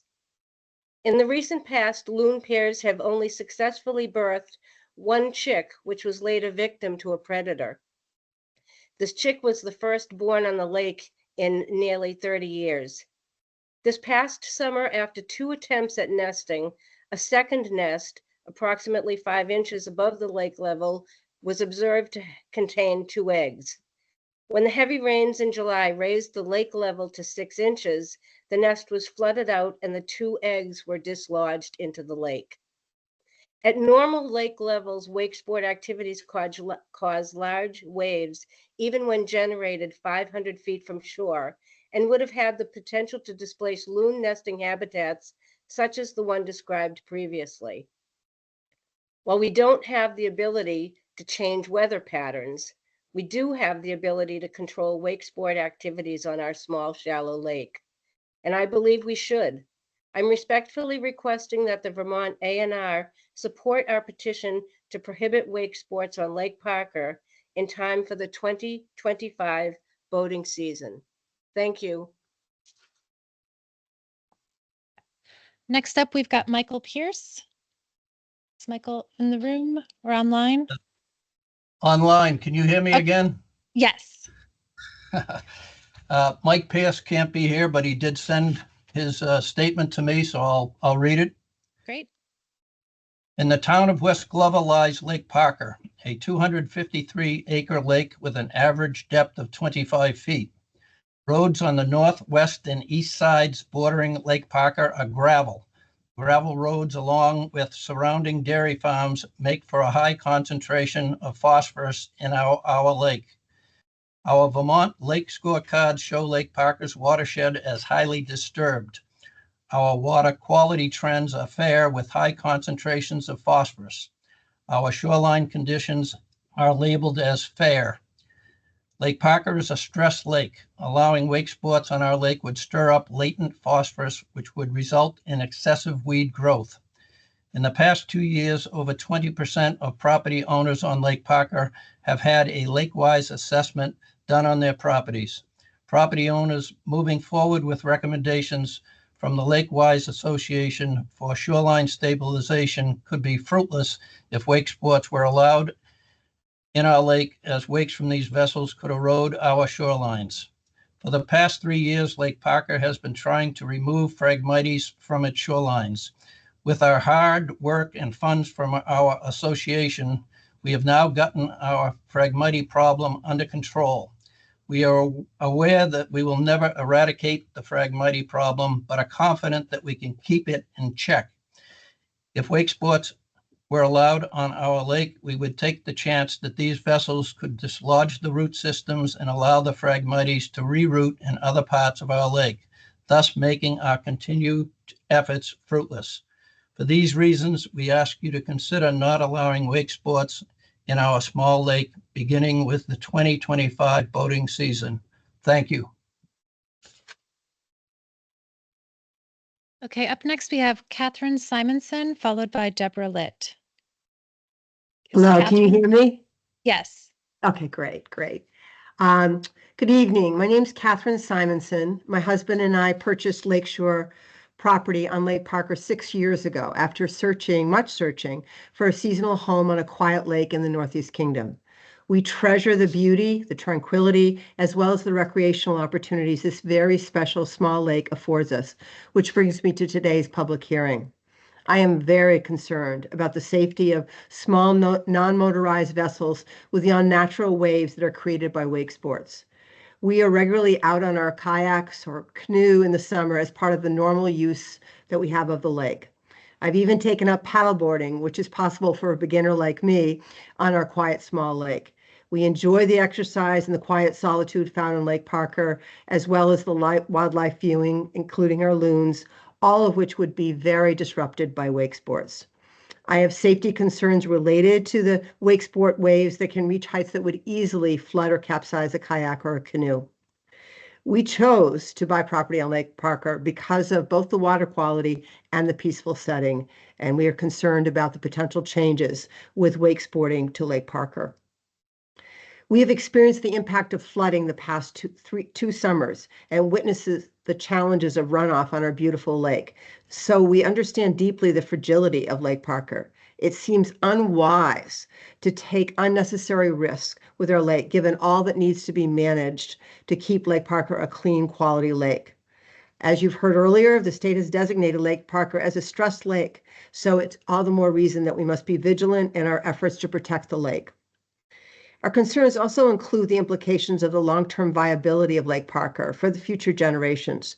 We have a responsibility to manage all risks given climate change so that Lake Parker can continue to be enjoyed by residents, visitors, and the community. There is great risk for declining property value for lakefront property should wake sports be allowed in Lake Parker, as it is antithetical to the routine access of canoeing, kayaking, swimming, or any other normal use. Okay. So Thank I ask you. Oh, okay. Yeah, sorry. Thank you. Thank you. So next we have Deborah Litt, followed by Phil Young. Is Deborah here? Are you Deborah? Oh, okay. Could you please speak into the microphone so that we can record it? Okay, thanks. Sure. We can take it when you're done and you can.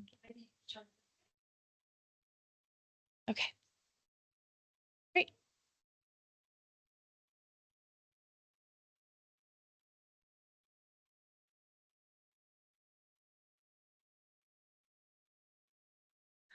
There we go. Hi. Good evening. My name is Deborah Litt. My husband and I own property at the north end of Lake Parker. And thank you for providing this opportunity to speak in support of the Lake Parker Association petition. In brief, Lake Parker is too small and shallow for wakeboat use without damaging water quality and overall lake health. Though only 253.1 acres, Parker drains a 5,418-acre basin that includes dairy farms and dirt roads. Excess nitrogen, phosphorus, and other undesirable chemicals are buried in lake sediment. Disturbances of the sediment will bring these chemicals up, lowering water quality and speeding up eutrophication. At its deepest, Parker reaches 45 feet, but as you can see, that's really only a very small portion. Much of the lake is quite shallow. To give you a sense of how shallow the north end of the lake is, when I go for a swim, I have to walk out 60 feet or more to reach waist height.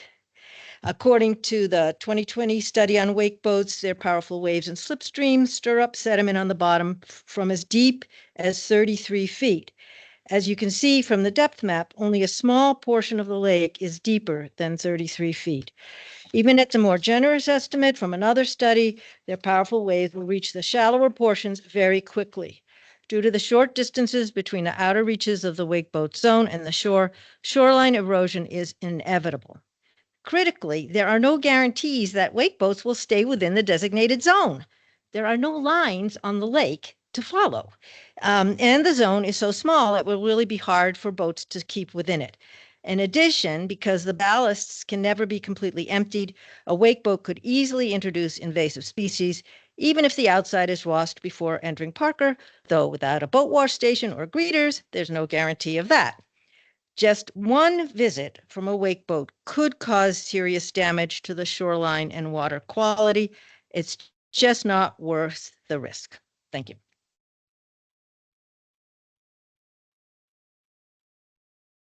All right, next up, we've got Phil Young, followed by Peggy Day Gibson. Laura, can you hear me again? Yes. Okay. This is my third hat. Okay. So you're I'm Phil not Young Phil this time. Young, but I'll be Phil Young for a minute. Okay. Good evening. My name is Phil Young, and I am the Select Board Chair for the Town of Glover, which is a co-sponsor of the Lake Parker and Shadow Lake Association's petitions to prohibit wake sports. The Select Board is concerned about the economic impact that wake sports would have if they were allowed on Lake Parker or Shadow Lake. Scientific studies have shown that water quality is negatively affected by lake bottom disturbance and shoreline erosion caused by wave actions, including those generated by wake sport activities. Economic studies, both in Vermont and other states, have shown that when water quality and clarity decrease, tourism and related spending and property values, especially for lakefront properties, decrease. Allowing wake sports on Parker and Shadow would have a detrimental effect on Glover's tax base and its local business establishments. On the other hand, because there are no active wake boats on Parker or Shadow, there would be no negative economic impacts if wake sports are prohibited. For these reasons, the Glover Select Board urges the ANR to amend its rules to prohibit wake sports on Lake Parker and Shadow Lake. Thank you, Phil Young, Town of Glover Select Board Chair.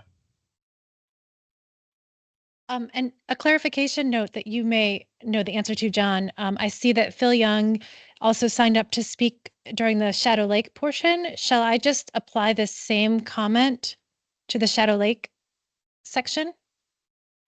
Yes, unless you want me to read it again. Yeah, no, I have a note here, so we can do that. We can double up. Okay, thank you. All right. Thank you. All right, yes. Next, we have Peggy Day Gibson, followed by John Rogers.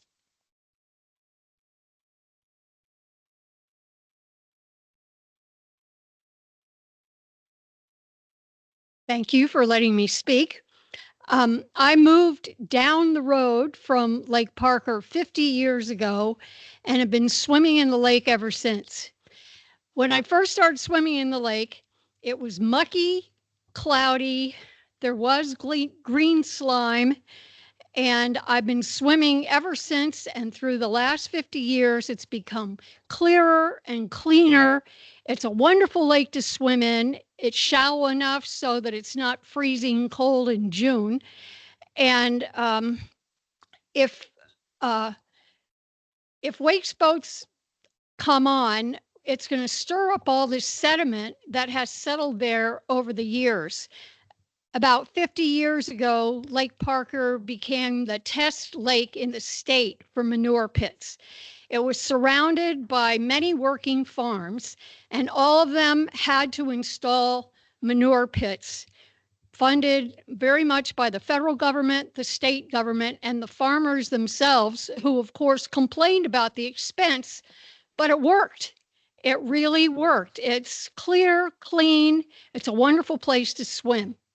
Also, I'm involved with Glover Pioneer Camp, every afternoon, about 40 kids get into Lake Parker, playing, swimming. I would say a third of them at least are beginner swimmers or can't swim at all. And if they get knocked over by a wake boat, it's not going to be good. Also, I have a little sailboat and my daughter paddleboards. We would all get tipped over by wake boat waves. It would be a very bad thing. And the other thing is we don't have milfoil yet. And Lake Parker is so shallow. If we get milfoil, it's going to ruin it. So there's no point in getting inviting wake boats in, which might bring that in. Thank you. All right, up next, we've got John Rogers, followed by Linda Alderton.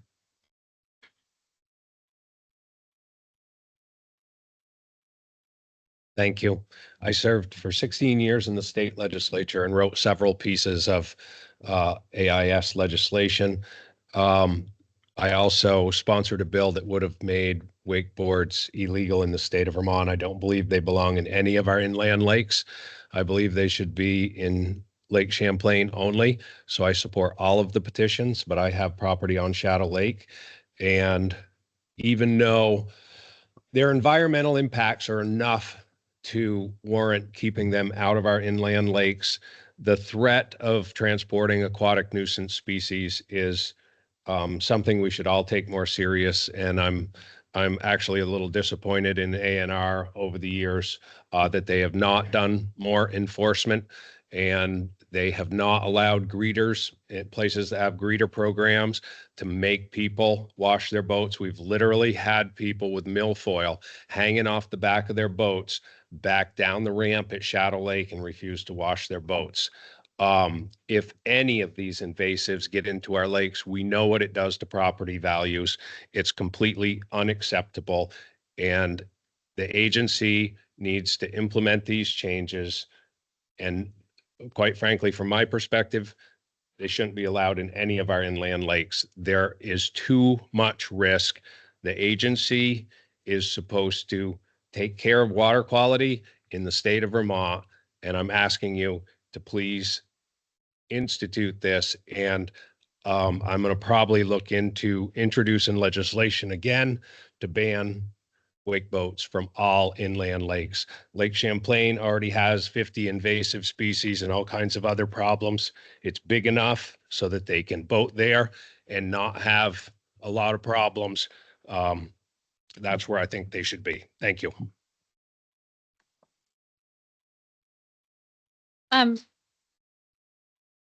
Should I see that you were also signed up for the Shadow Lake portion. Should I apply that comment also? Okay, will do. All right. And next we have Linda Alderton. Laura, can you hear me? It's Ginny Lawless. I will be reading for Linda, who's unable to attend tonight. Sure, thank you. Okay. So this is for Linda Alderton, a resident of Lake Parker, summer resident. I am in full support of the petition submitted by Lake Parker Association and the town of Glover to prohibit wake sport activity on Lake Parker, and would like to highlight what I believe to be one of the most important arguments made in the petition. Lake Parker is located in West Glover, a rural community located within a 5,300-acre watershed that has a long history of farming, including dairy, poultry, cattle, and sheep. Despite legislated controls, contaminants that threaten the water quality of Lake Parker remain an unavoidable byproduct of these past and present agricultural enterprises. Stemming the flow of nutrient-rich runoff and other pollutants into the lake has been and will continue to be a never-ending battle to keep excessive weed growth at bay. Guided by the Lake Parker Association, lake protection work has been carried out dependent upon available funding and willing volunteers. At best, we're maintaining the status quo. Having to mitigate excessive weed growth in the relatively shallow lake, that's been triggered by wakeboat propeller wash stirring up latent phosphorus is likely to exceed the capacity of our physical and financial resources. To prevent this from becoming an insurmountable obstacle in the ability to maintain the health of this beautiful little lake, please consider prohibiting wake sports on Lake Parker. Thank you, Linda Alderton.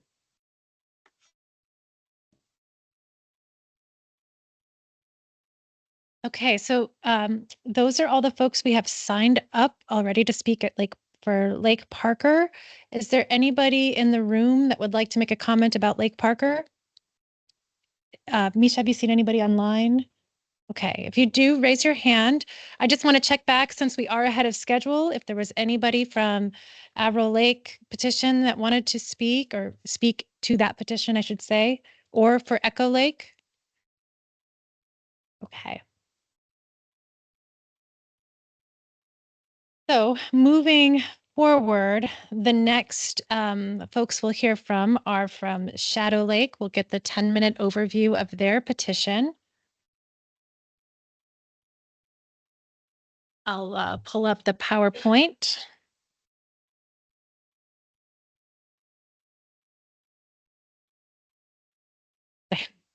Well, no sound this time, right? So.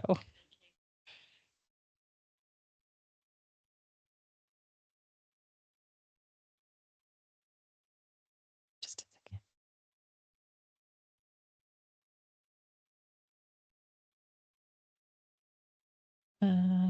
second.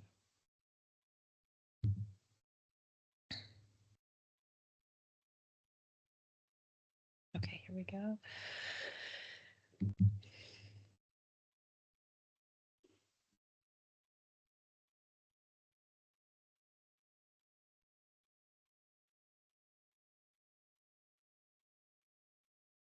Okay, here you are. Okay, thank you. And you should, hold on, it just has like a short delay. Let me minimize this. Oh dear, and do you I need to do something? You would just hit this to go to the next slide. Okay. Well, if that works, let's see here.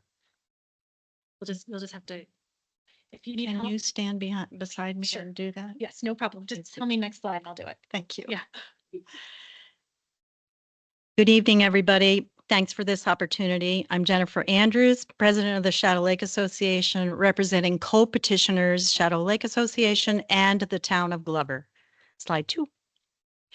I'm here to request the prohibition of wake sports on Shadow to protect an already compromised dam, to ensure the public safety of our long-established normal use recreation, and to preserve the clean water quality, to safeguard the fragile shoreline and safeguard the lake from aquatic invasive species. Slide 3. State scientists, shadow volunteers, and is this what's showing? Oh, sorry. State scientists, shadow volunteers, and tens of thousands of dollars work to eradicate Eurasian water milfoil. Our community is working hard to prevent a reoccurrence and stop new aquatic invasive species from entering the lake. Wakeboat ballast systems cannot be completely drained or decontaminated, making them very high risk for transferring aquatic invasive species. The state currently lacks decontamination stations to clean ballasts properly. Therefore, sports should not be allowed on Shadow Lake. Most of the rest of my words tonight, I will be sharing new issues that are things that have cropped up on Shadow. We also do stand by the information that is included in our petition. Slide 4. We have some dam hazards. This is new information. The dam is nearly 200 years old and is in unsatisfactory condition. Ben Green, a dam engineer at the DC, classified the Shadow Lake Dam as a high and significant hazard potential. A dam inspection in 2024 discovered a sinkhole directly behind the dam embankment, 5 feet in diameter and 5 feet deep, with an active water show.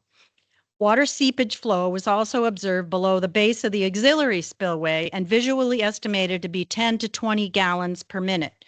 The dam's masonry block wall had numerous unmortared joints for water to seep through the gaps. Ben Green advised the town of Glover to lower the water level 2 feet to take the pressure off the dam and for the drawdown to remain in place until the town can implement a permanent solution for its repair. Ben further advised the town to prepare an emergency action plan. The town's plan on launching an extensive fundraising campaign and estimates that the dam repairs will not begin until 2026, providing everything goes smoothly.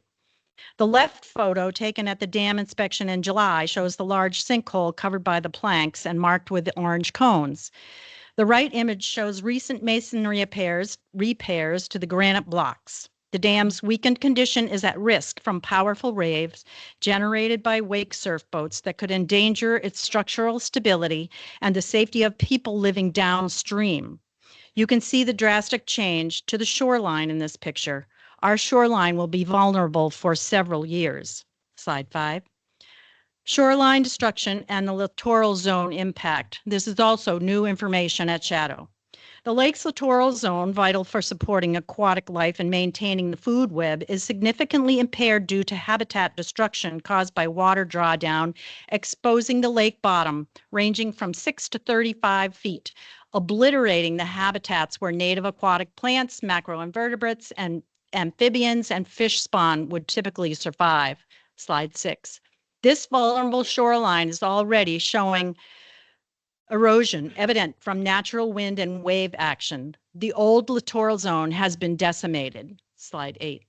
The historic flooding events of 2023 and 2024 deposited tons of road gravel and sediment into our lake. Slide 9. You can see on this slide one of two significant deltaic mounds that extend 75 to 100 feet into the water. The recent drawdown has exposed more of the surface of these mounds. The wind and natural waves are quickly carving away the sediment, which erodes into the lake, allowing phosphorus to leach.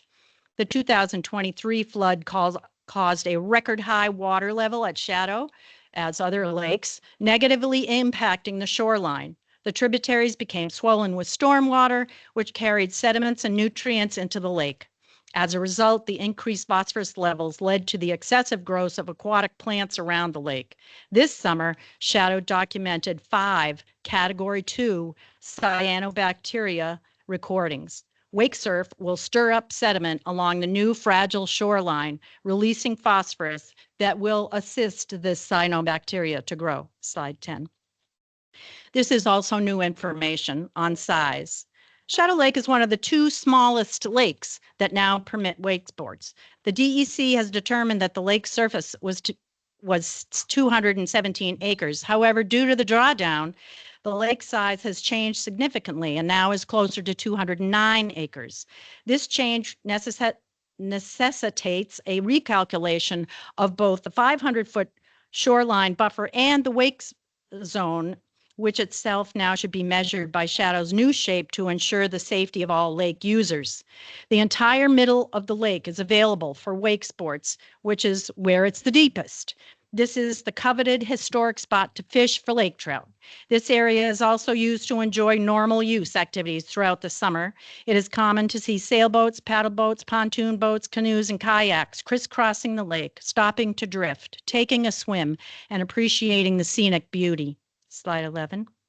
Public safety. Hundreds of families reside around Shadow where swimmers of all ages enjoy the water. Shadow hosts a small public beach on the southeast shore. This photo shows a wooden fence on the right where the water line usually is. The beach attracts hundreds of visitors in the summertime, ranging from babies to grandparents.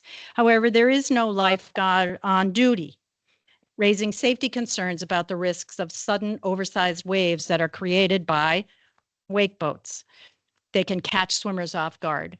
The use of public waters rules in Vermont require the Agency of Natural Resources to consider safety and manage conflicts comprehensively, allowing for reasonable enjoyment of various issues.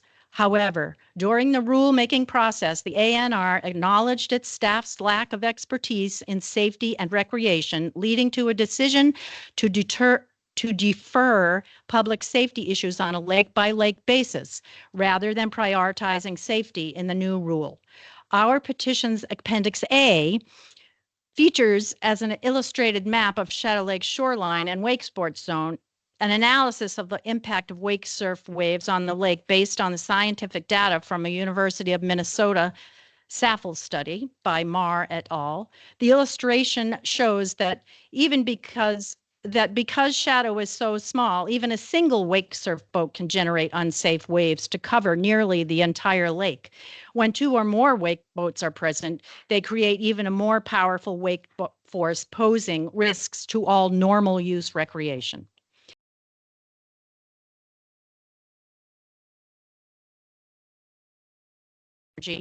Wave surf boats at 200 feet have almost twice as much energy and 3 times the energy than a non-surf boat at 200 feet away, and their waves can reach 13 inches high, while a typical kayak freeboard has just 7 inches. To ensure safety, wake boats should stay at least 500 feet away from vessels and people in the water.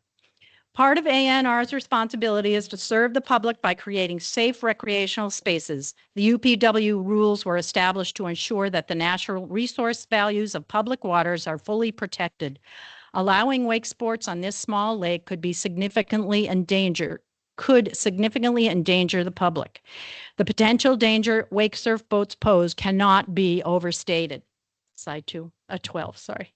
In conclusion, the mission of the Shadow Lake Association is to preserve and promote a healthy ecology of the lake, to ensure pristine water quality for the benefit of current and future generations. Our mission aligns with the DEC's mission to preserve and enhance, restore and conserve Vermont's natural resources and protect human health for the benefit of this and future generations. Uphold the missions of your organization, and please prohibit wake sports on Shadow Lake in Glover. Thank you.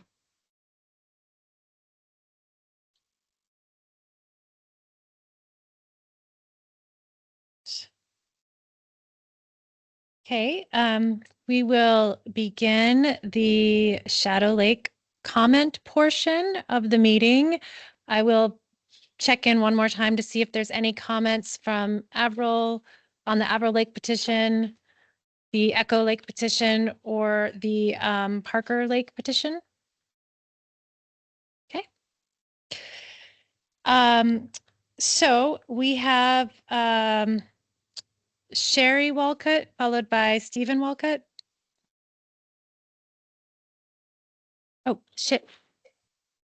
Oh, the screen is not. Okay. I will fix that. What screen? Here I am.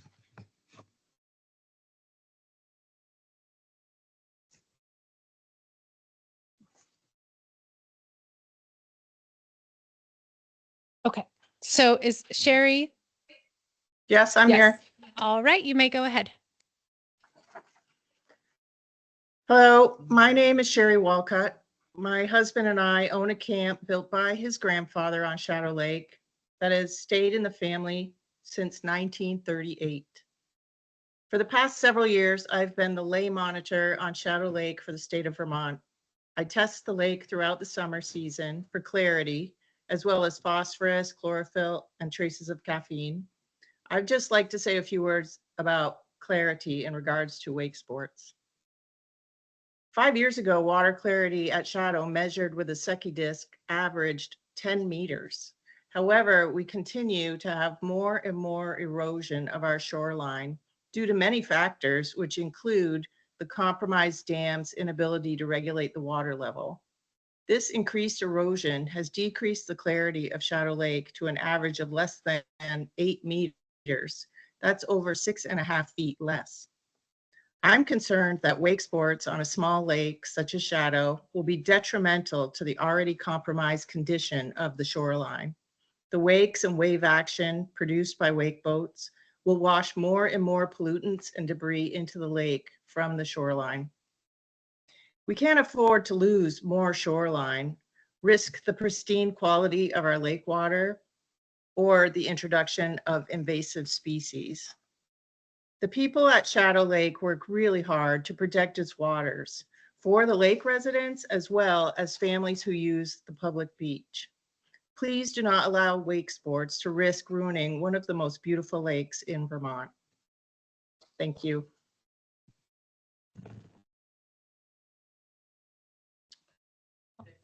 Oh, okay, so we've got Stephen followed by David Prince. So my name's Steve Walcott. I have summered at Shadow Lake my entire life. I'd just like to give you a few tidbits about Shadow Lake. Shadow Lake is a 5.3 mile square mile watershed. There are 2.6 miles of shoreline. On that shoreline, there are approximately 50 man-made wood cribbings for waterfront enjoyment and boat docking. Presently, the lake, the water elevation is controlled by a pre-1900s era dam.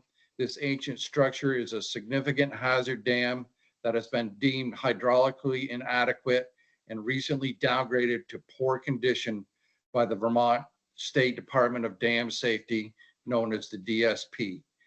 Presently, subsoils investigations are being performed to evaluate the slope structural stability due to a sinkhole at the dam crest. This is necessary to design a rehabilitation plan for the dam. This is a lengthy engineering and permitting process. As a minimum, there should be a moratorium having no wake boats on Shadow Lake until the dam is fixed. All the other reasons presented are enough evidence that the wake boats should be banned altogether from Shadow Lake. Thank you. Up next, we've got David Prince and followed by Jennifer Andrews. Good evening. My name is David Prince. I'm a shoreline property owner on Shadow Lake, and I've been there for 60 years.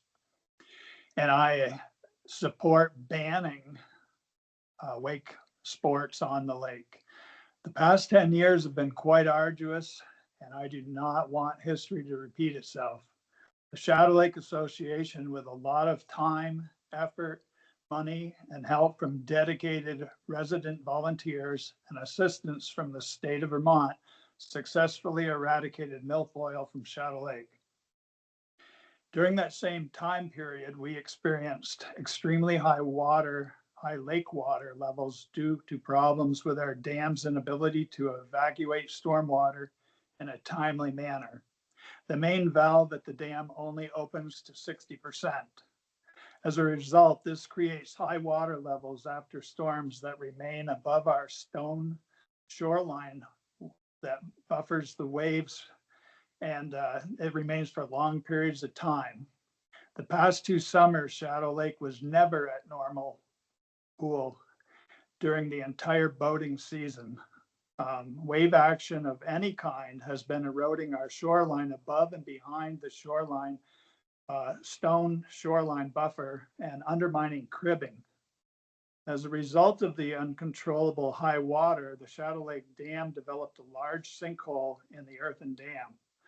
The Vermont Dam Safety Department issued an order for the town of Glover to lower the lake indefinitely by 2 feet below the normal pool level to help stabilize the earthen dam until it is brought up to present dam standards. Now Shadow Lake water level is below the stone's shoreline wave barrier.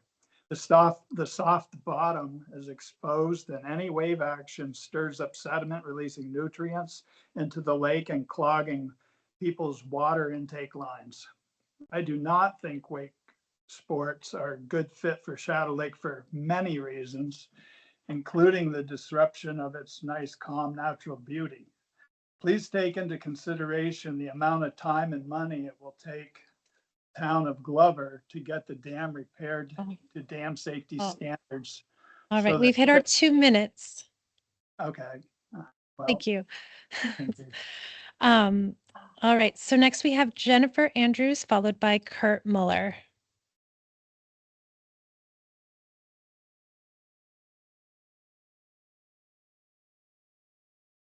Hello again. I won't use my teacher voice quite as loudly this time. Sorry if I was too noisy. A comment was made earlier to put all inland lakes petitions on hold until the state implements the required home lake rule. Although I wholeheartedly agree that the home lake rule must be implemented this summer, along with state decontamination stations that will properly clean ballasts of wake boats, I do not think that any lakes petition should be made to wait for a decision from ANR DEC to ensure their lake of public safety, animal and fish habitat protection, and shoreline preservation.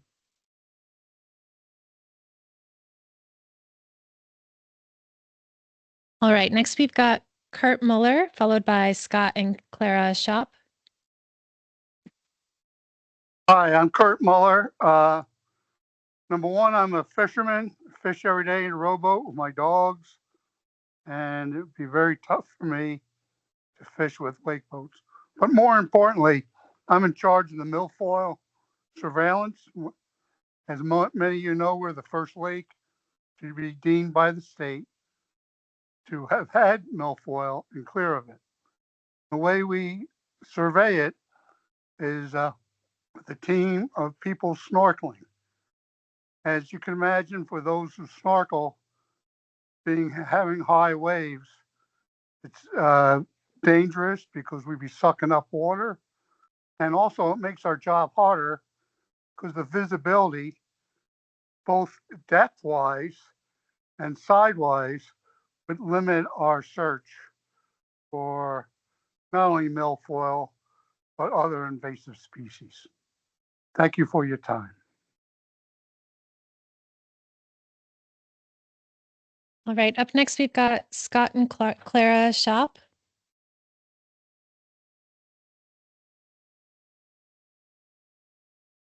Okay.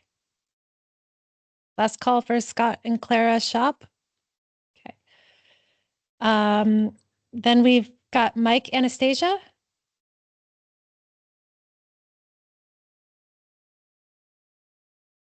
Second call for Mike Anastasia. All right. How about Sarah Gluckman? Okay, and then followed by Sarah is George Komendot.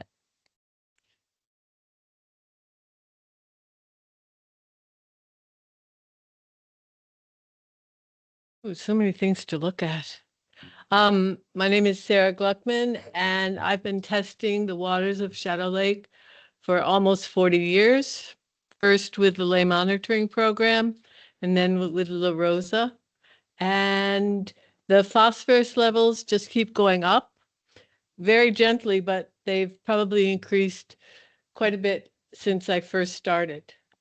So wake boats would have a very bad effect on the phosphorus levels for Shadow Lake. And I agree with what John said. I don't think any inland lake in Vermont should have wake boats. We have a big river on one side of our state. So I hope that the state will be responsible and realize that action needs to be taken to protect these very special lakes, especially here in the Northeast Kingdom. Thank you.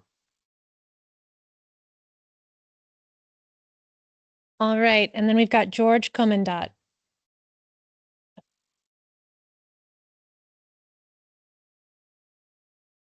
Thanks for having me here. My name is George, and I'm a greeter at the Boat Wash on Shadow Lake.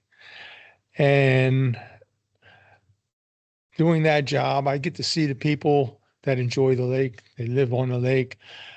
They're very responsible for it. It's their home. And when you think about somebody coming into your property and messing up with your yard, or, you know, if you're not on a lake, it would be the same thing. It's not a pleasant feeling. I'm not much on speaking, but in the last couple of years, I've seen the lake change dramatically from the storms that we had. The shorelines are a lot more crowded with sediment, and that's causing, and the lowering of the lake has caused a regular natural species to overbloom, and that could be an issue that needs to be addressed. But the invasive species, they did have Eurasian water milfoil for a few years, but they eradicated it by their diligence of the dive team by Kurt Mueller and his team. And for the last 6 years now, we've been Eurasian water milfoil free. If wakeboats come, we don't have the means, for one, to decontaminate them, or the training, or the materials to properly do it. That could be just another battle that we're going to have to face as far as keeping our lake clean. Thank you.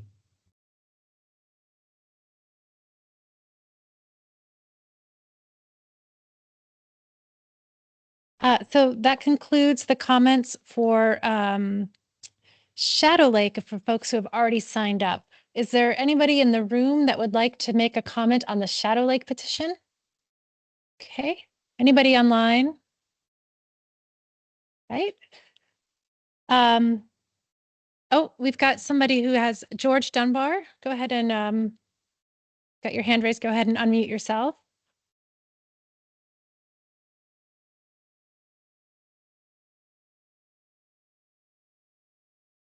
I can't hear you, George, if you're speaking.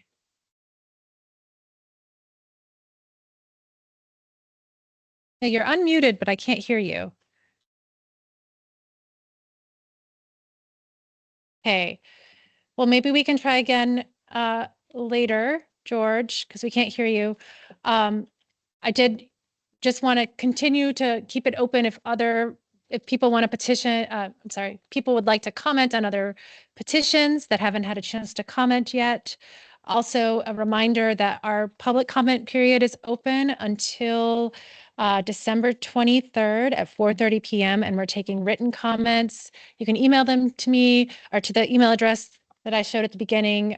We can also give that to anybody if they have any questions about that email address. So if you can't get your verbal comment in, we will definitely take all written comments.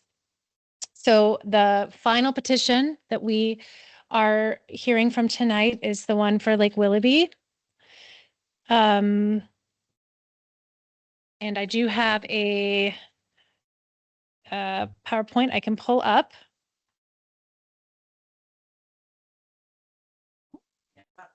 Or just some photos. Yes, a couple nice photos. All right. Let's see here. It's like a little bit of a delay. It takes a second. Slide. There'll be a little arrow at the bottom. It takes a second. Okay. Yeah. So just gotta. I got it. Yep. All righty. My name is Diane Leader. I'm speaking tonight on behalf of the Westmore Association. I'd like to thank you for providing this opportunity to present our petition tonight.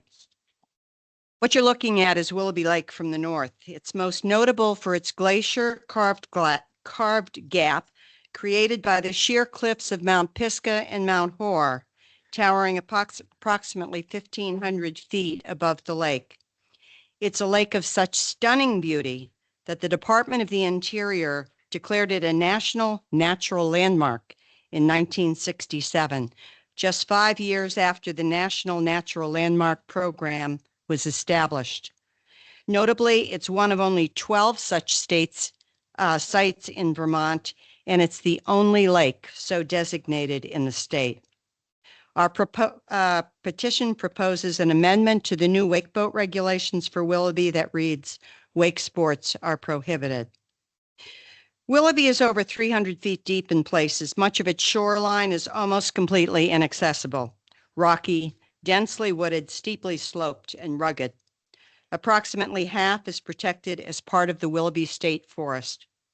It is these preserved natural areas of Willoughby Lake which are the draw for visitors, as an amazing refuge for both the enjoyment of a variety of recreational activities on and around the lake, as well as the remarkable resident wildlife. This peaceful majesty is completely ingrained in the culture of our community. It's exactly what the state calls wilderness-like recreational experiences. These experiences are afforded their own separate category in Vermont's use of public waters rule. There you go. And this is Willoughby's Wakesports zone. It runs approximately 4.5 miles from one end of the lake to the other.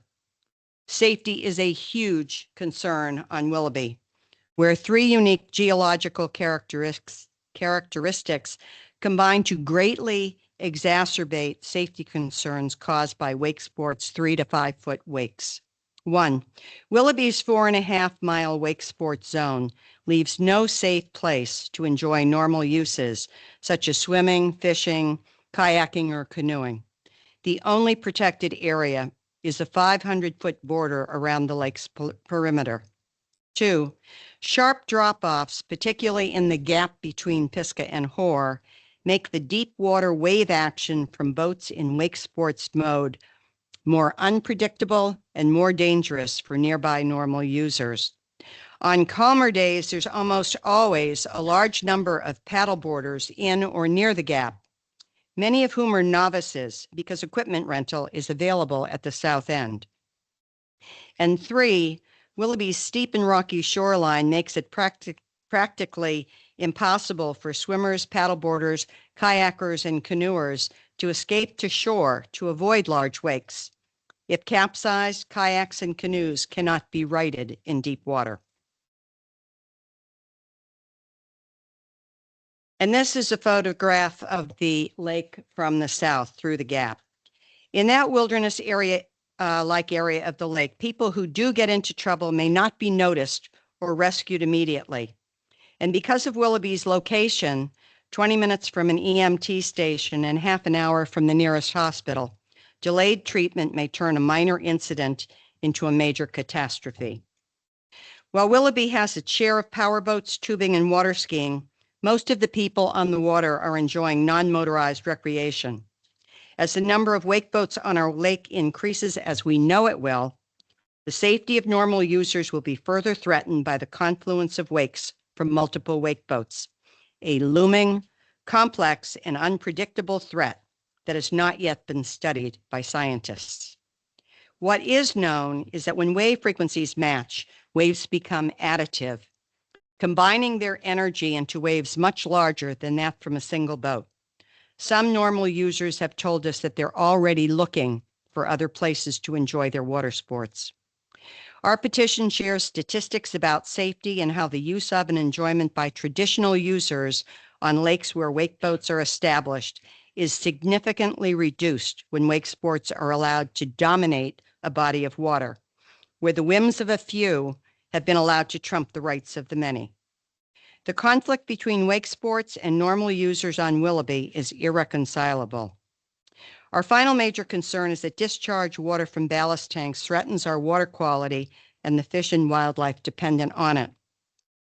Willoughby's location, close to the Canadian border and a short distance from 91, make it an easy destination for Canadian boaters, some of whom are discovering they can enjoy Vermont's lakes for free, rather than paying hefty Canadian fees, as much as $120 a day, to launch at lakes nearer to them.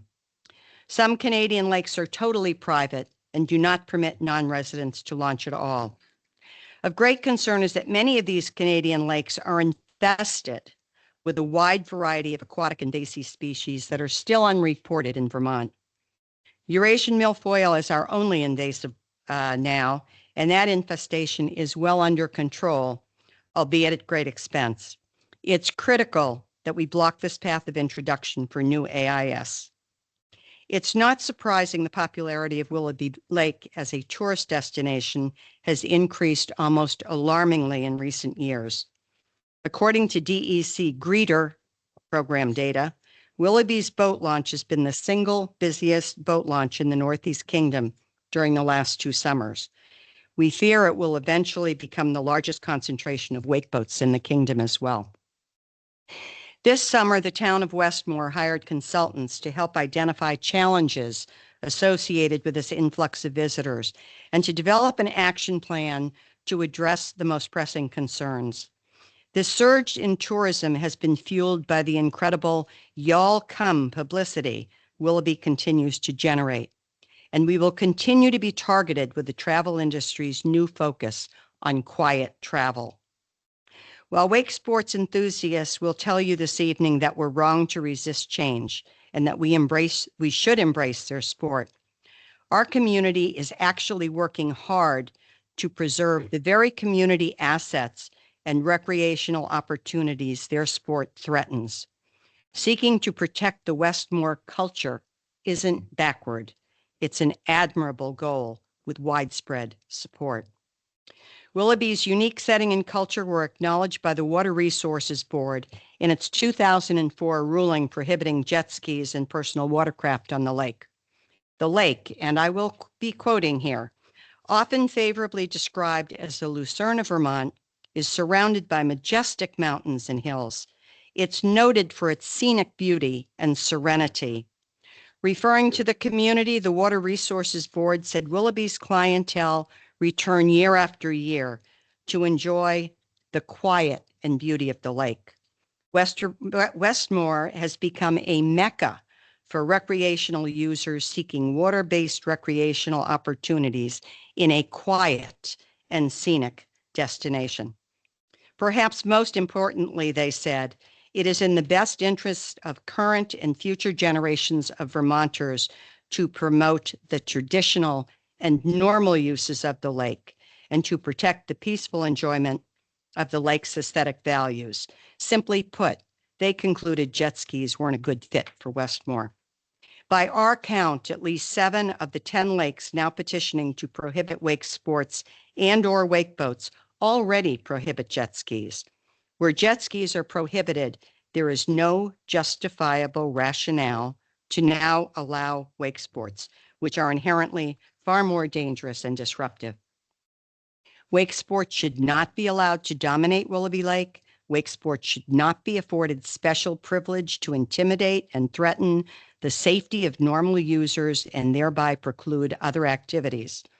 Addressing the conflicts posed by wake sports should not be viewed as restricting the liberty and freedom of the small wakeboat segment of the recreational boating community. It should be about protecting the liberty, freedom, and safety of those who make up the vast majority of lake users, normal users, whose rights are protected under existing Vermont law and ingrained within the cultural norms of Vermont's Northeast Kingdom. There you go. Of considerable importance, our petition is supported by respectable, knowledgeable experts in physics, fishing, loon conservation, by key members of our greeter and water quality teams, and by Westmore residents who also serve either on the Select Board or the Planning Commission. We even have support from a lakefront property owner who owns a wakeboat and is a wake sports enthusiast. My comments this evening started by highlighting Willoughby's designation as a National Natural Landmark by the Department of the Interior. Their letter of support for our petition issues a thoughtful challenge to the ANR. Quote, as the potential impacts and use of wakeboats operating in wake sports mode are being evaluated, please take into consideration the national significance of Lake Willoughby Natural Area and its value to our country's national heritage. Thank you.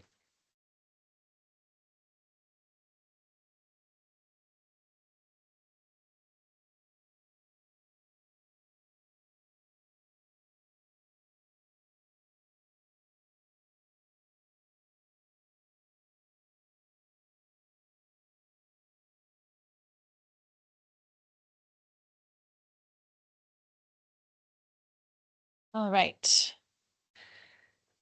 All right, so before we begin the Willoughby, is there anybody here from any of the previous petitions that still needed to comment?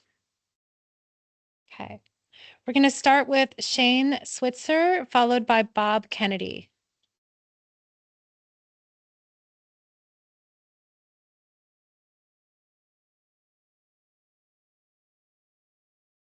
Set this on the keyboard here. Is that all right? Yeah, yeah. Yeah. I guess we Mm, Oh, sure. Good evening. For my testimony tonight, I am going to read a summarized version of a document that the Department of Environmental Conservation put out, and it summarizes the activity for wakeboating for the 2024 season.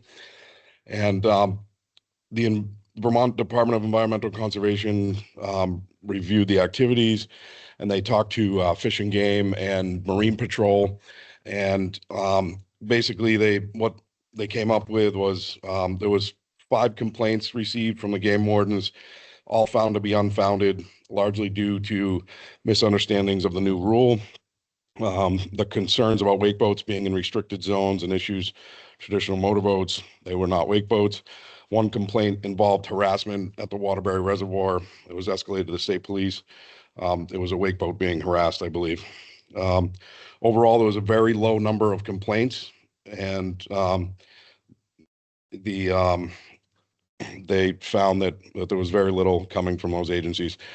Also, they did a survey with from the Public Access Greeter Program, and the Greeter Program recorded 20,000 boat launches, 127 wakeboat launches, which represents just a very small number. And they also surveyed the lake representatives, and there wasn't a lot to be found there. In conclusion, showed very limited complaints and low wake sports activity. And I think that in the case of Lake Willoughby, it's the 4th largest lake in the program, and there was no issues there this year. The Westmore Association put out on their newsletter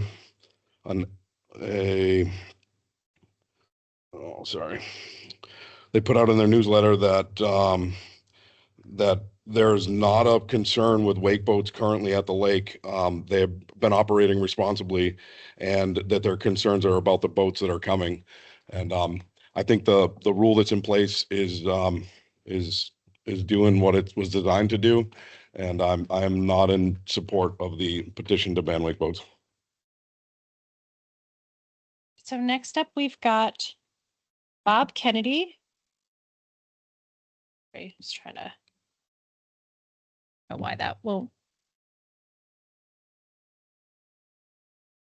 Okay. All right, so up next, we've got Bob Kennedy, followed by Calvin Page. Is Bob Kennedy available?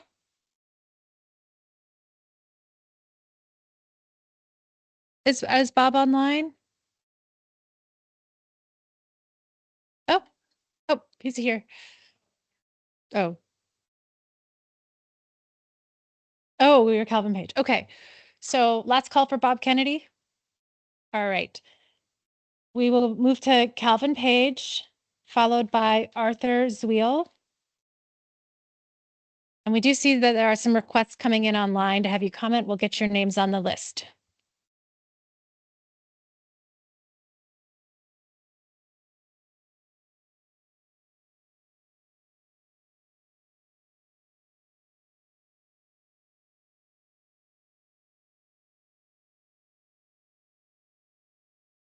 I stand in strong opposition to wake sports on Lake Willoughby.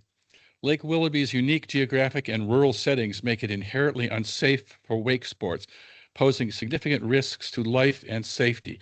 As a retired paramedic, I have witnessed the devastating consequences firsthand. Here are the unique critical dangers that Lake Willoughby presents.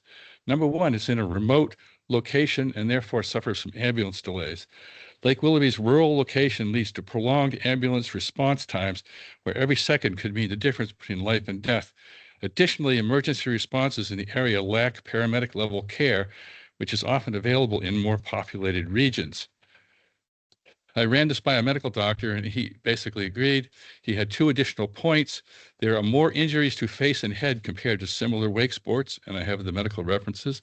Because of the high energy involved, wakeboarding accidents cause catastrophic injuries that would be difficult to manage in a remote place, and I have the references for those.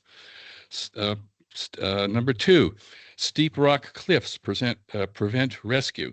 The area designated for wake sports is the same area used by paddleboarders, swimmers, and sailboarders. It's along Lake Horn. It's the leeward side of the wind.